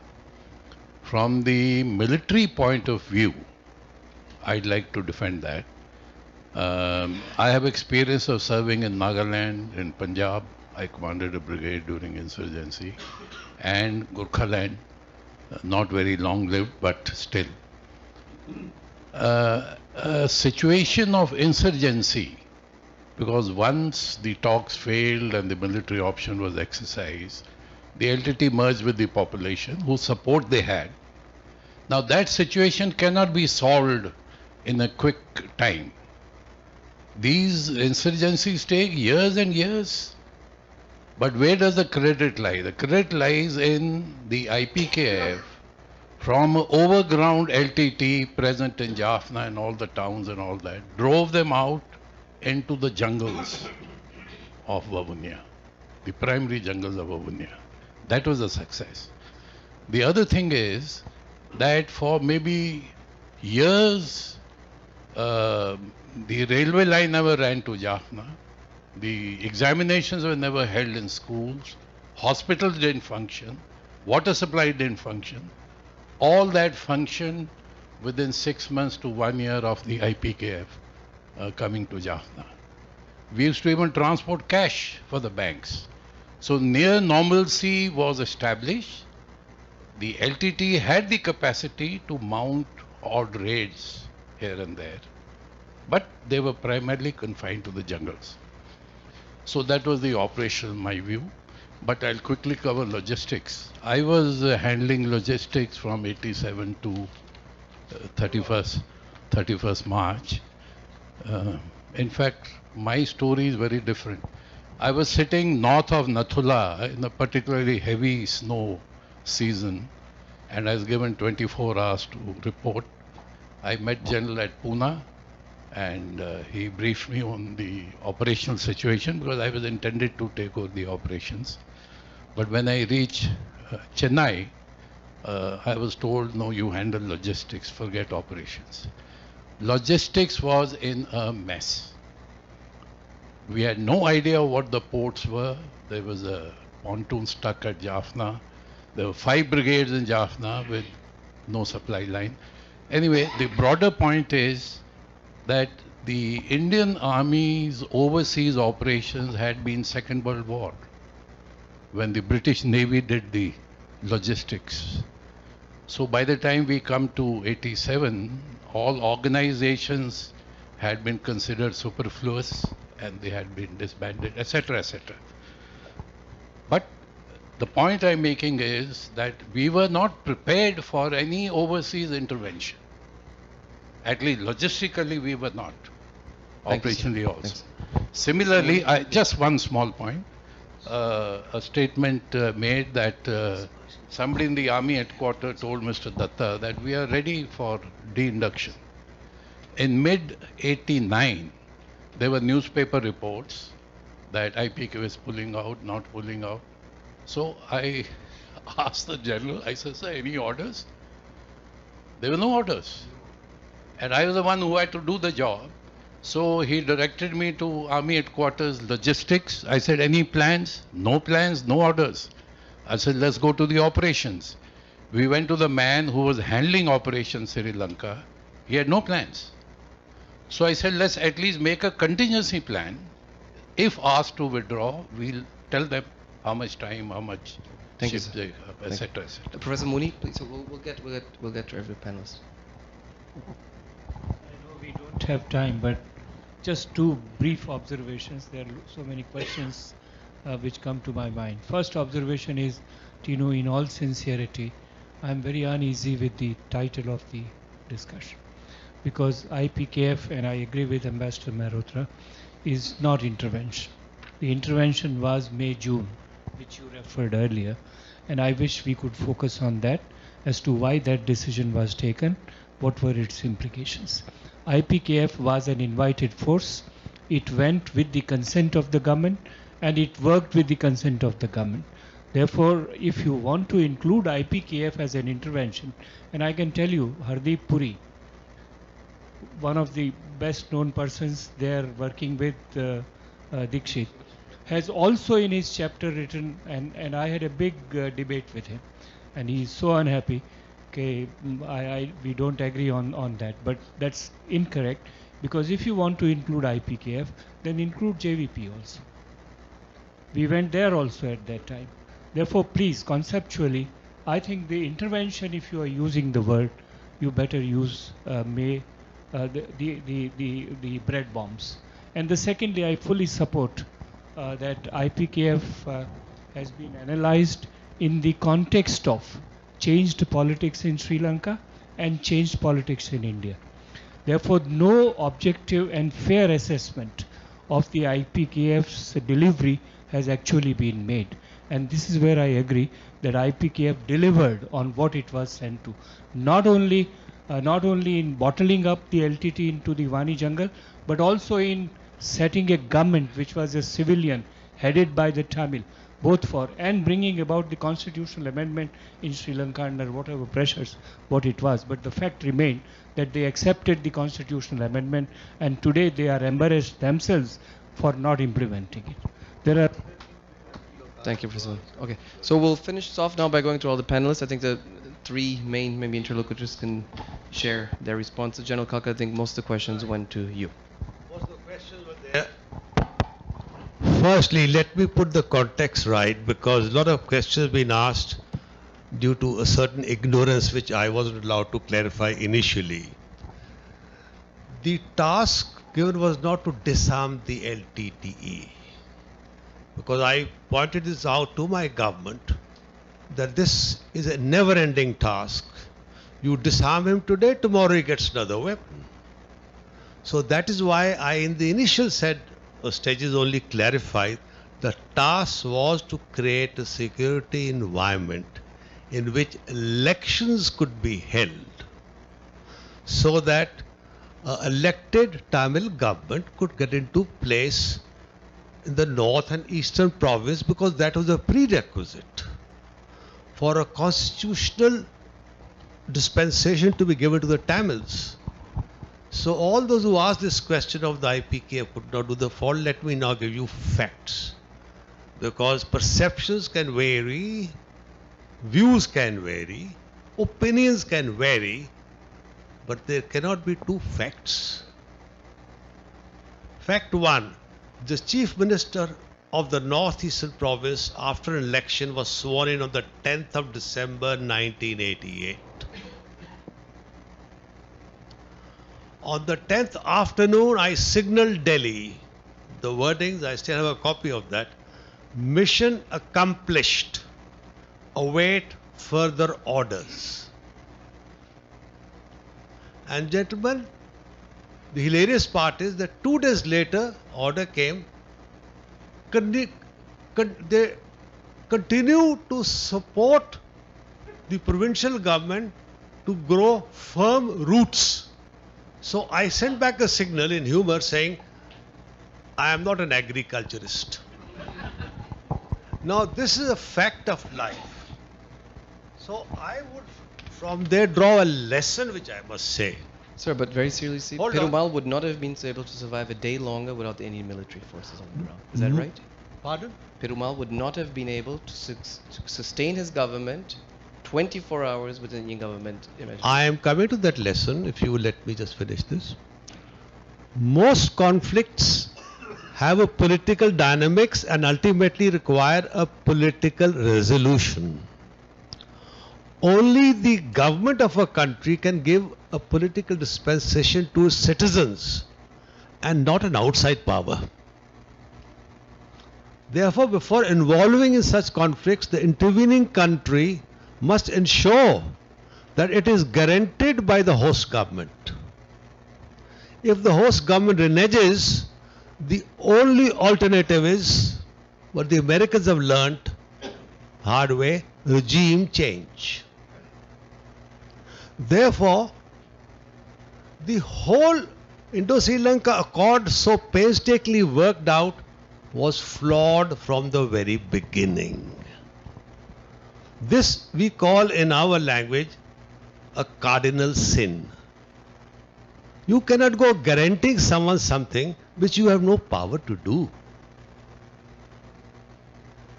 The rest are lessons which you are interested, I can give out. If you're not interested in lessons, I can drop it. Nitin's question about professionalism and today's ability of the Indian Army to Yes. perform such an operation. Yes, professionalism of the Sri Lankan Army.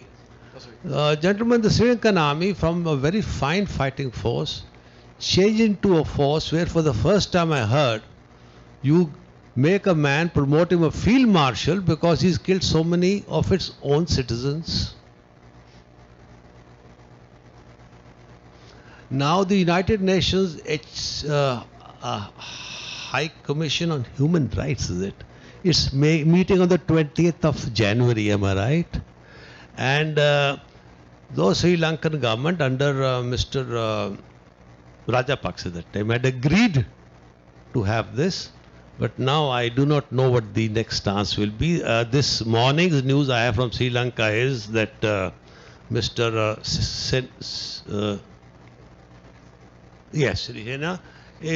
Sri Sena is not very keen on this at this stage. But of course, it's beholden to the Americans for other things because they brought the UNP to support them to he become the president. However, that's a different internal story. But the Sri Lankan army today is only experts at fighting their own citizens. In any case, Sri Lankan army was never designed to fight an external aggression from the word go. We must give them this. And they were always designed to be in aid to civil power in Sri Lanka itself.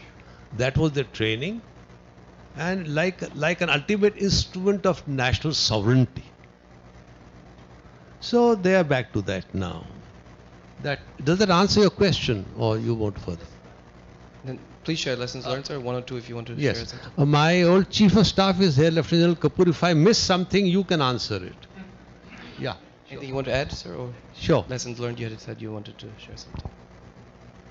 There were questions which were asked, so I noted down. No, lessons learned, sir. You wanted to share something. Or what could be, what were the main lessons you draw from this episode in the future? Well, the first lesson I have said is the one I have mentioned. The second one is that military planners, is for us also, must start with the strategic guidance from the political leadership on where they want to be strategically when the war ends. It is not important how the war begins. The test of a policy in war or conflict is how it ends. When a conflict appears imminent, now this is relevant in this case, governments avoid being distracted by painful what-if scenarios, such as the possibility of getting bogged down fighting an entrenched insurgency. I recall a very eminent American, arguably, recently in SOU saying, great nations do not fight never-ending wars. So someone was talking about withdrawal of IPKF. I'm just quoting this to you for that purpose. To failure to carry out a coordinated and realistic evaluation of the force levels required based on unrealistic assumptions and tasks of contingency planning for scenarios of failure. Indian troops are not trained to set up public utility services, as someone mentioned, civil administration, police, judicial authorities. I had to also set up courts in northern eastern province. In Sri Lanka to undertake massive rehabilitation reconstruction program across 1/3 of Sri Lanka. You would be surprised, gentlemen, that was my town commandant of Jaffna who used to go every morning in an aircraft to Colombo, draw money from the Bank of Ceylon, fly back, put it in the bank in Jaffna, and then distribute, get the banking system going. This was a daily business. We ran that. Someone was saying about IPK's failure. That country survived. We gave them a total service for everything, top to bottom, for over 2 years, 2.5 years. Well, that was the time that we were responsible for the north and eastern province, 1/3 of Sri Lanka. Thereafter, there was no fighting there. There was no conflict with each other. But everything my officers, my soldiers had to do. And when we came back, mourning our 11,044 as Ashok you mentioned dead, actually more died because it doesn't include those who died, wounded who died in hospitals later on. And the best part or the saddest part is that in Chennai, the only person who received us was by order, the governor Dr. Alexander, and no one else. Because the population in Tamil Nadu, or the then government in Tamil Nadu, for political purposes, were opposing it. And sorry for interrupting. yeah. And the ignominy, the mother of ignominy was that IPKF was labeled as Peace killing. IPKF, Indian Tamil Killing Force, when we returned. And the Prime Minister, Mr. V.P. Singh did not come to Madras. Some of us were flown to New Delhi. That was the situation. On that note, sir, we'll have And to when Ambassador just one Ambassador, minute, yes. when a nation does not honor its heroes, it does not deserve an army.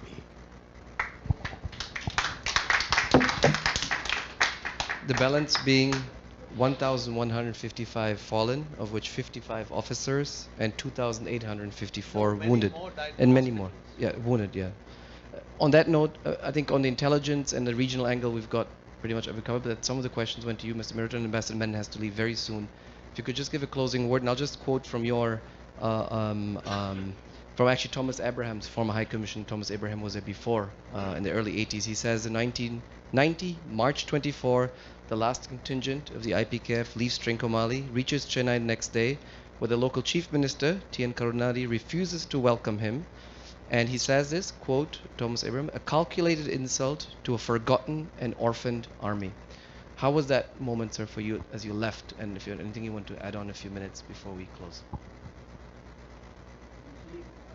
The microphone, please, sir.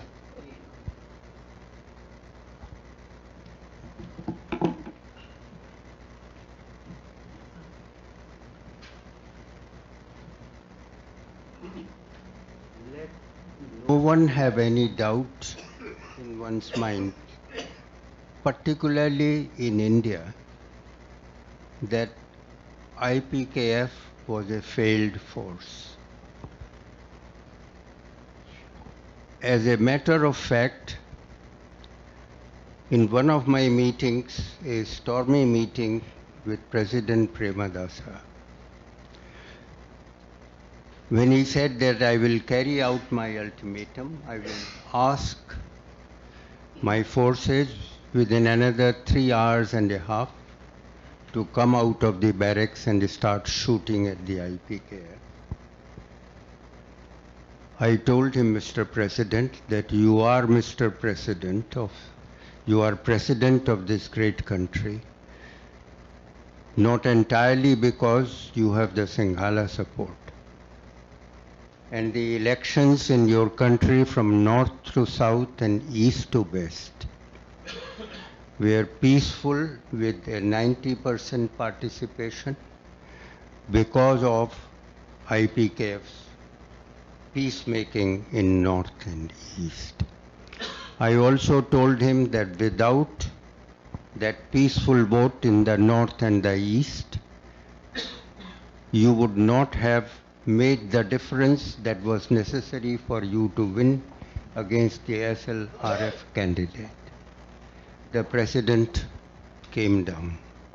Then he said that, but I have made up my mind and this will happen, so you tell the IPKF to wind up. I said, Mr. President, that would mean war. If I have come to discuss peace with you, if you want war, you will have it. I had a word with Mr. K.C. Pant while General Karkat was deciding his strategy in consultation with his own chiefs.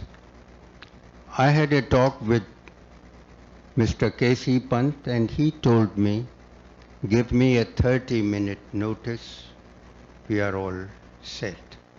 But we do not want it.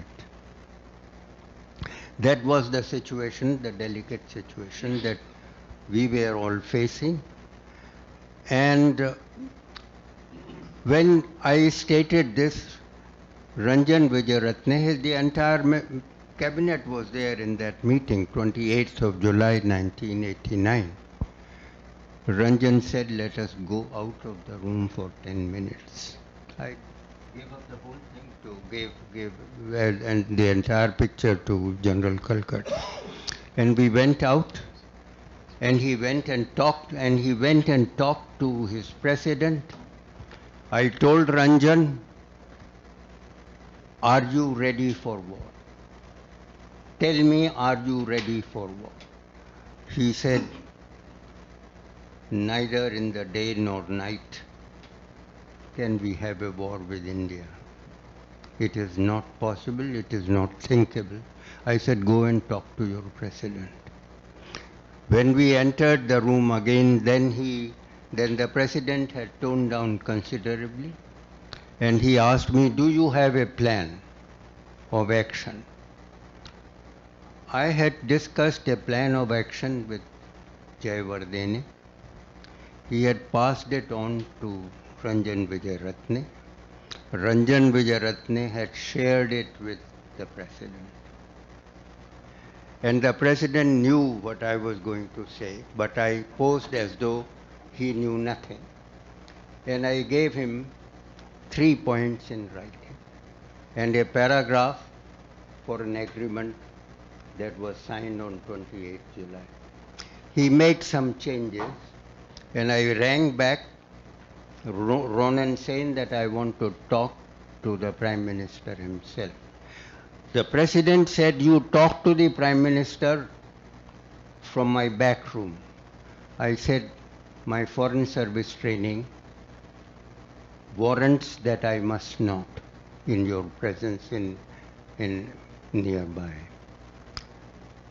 Then he said, I give you 2 hours to go back to the embassy and return. Within those 2 hours, I had a word with the Prime Minister. He okayed the draft completely, and the draft had 3 points. One, that in acceptance of the invitation from Mr. Narasimha Rao, the Foreign Minister of India, the Foreign Minister of Sri Lanka will immediately undertake a visit to New Delhi.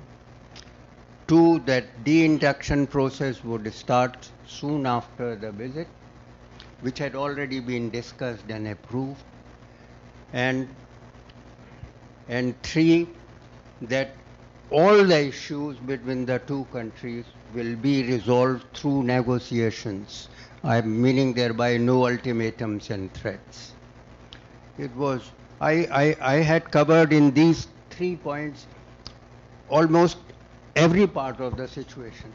And the President said that the Prime Minister will not be ready, our plane will not be ready to fly him this evening.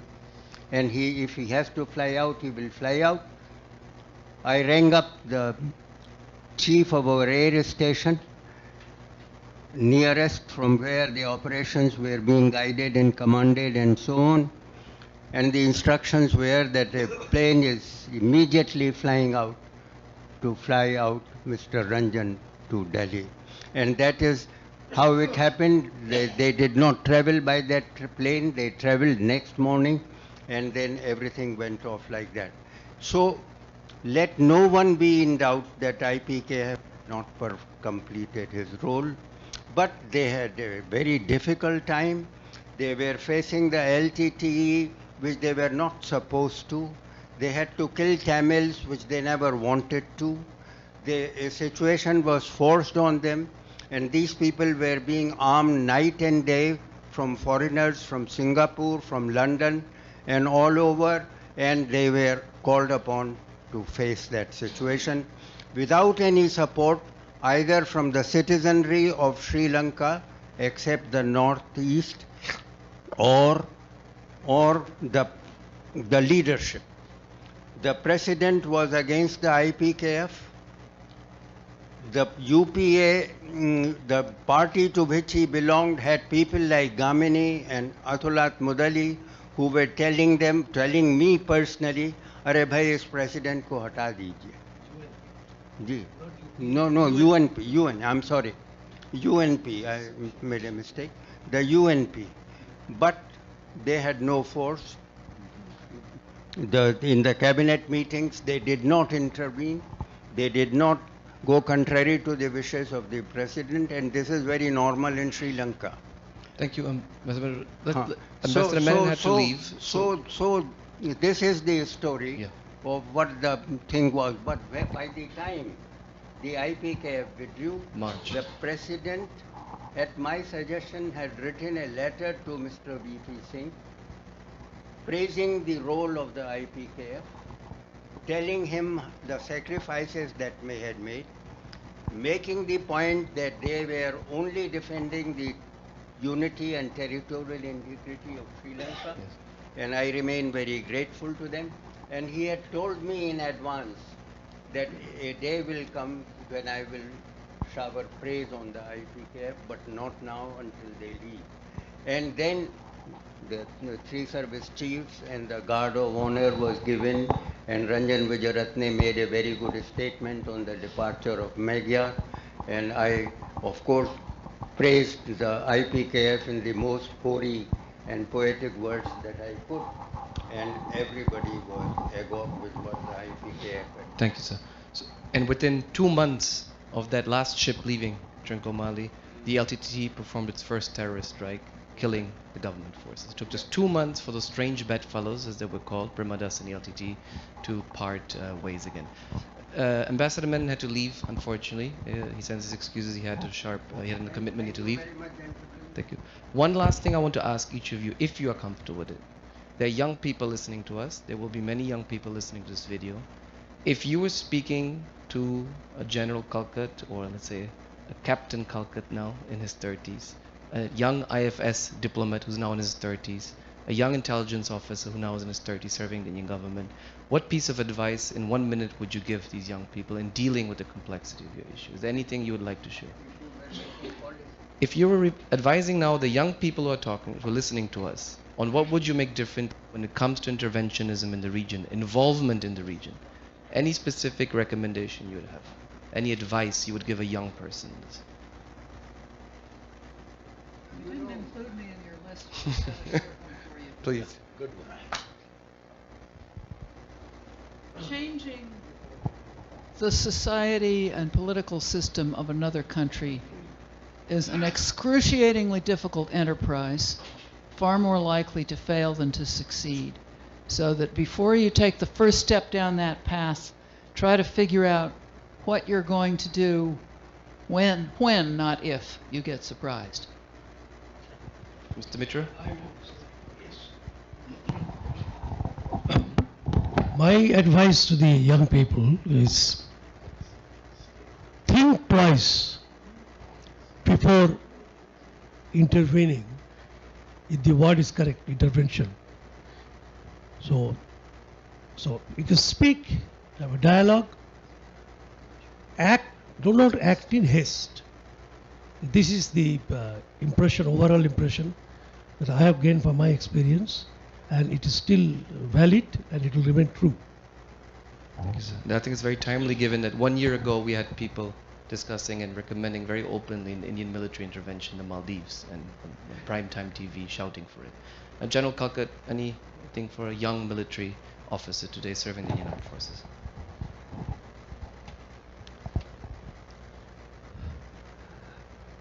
Train yourself in the future not to only be given military tasks, but understand politics, because you're going to be doing politico-military tasks.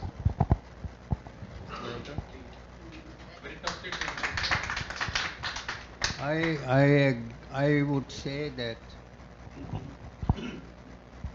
the military should be confined to its military tasks and to impose administrative responsibilities on any operation in which they are involved, either in the country or outside, should at best be avoided. That's my advice. Thank you. So on that note, I want to just acknowledge the presence of His Excellency Austin Fernando, High Commissioner of Sri Lanka. I'm sure there's a lot which was said here which you don't agree with, which you take exception. I hope I'm thankful for you to being here, for listening, and I'm sure there's many versions on the IPKF, and there's many things which I think touch Sri Lankan sensibilities also, and I think that's a debate we must have also about how Sri Lanka looks at India and how smaller countries in the region have gone through pains or through gains, depending on the perspective, from Indian involvement in many ways across the border, and how force, politics, diplomacy have been used beyond India's borders to very different effects, I think. Thank you, sir, for being here. Thank you to all of you. Please join us in a hand for the participants. Thank you.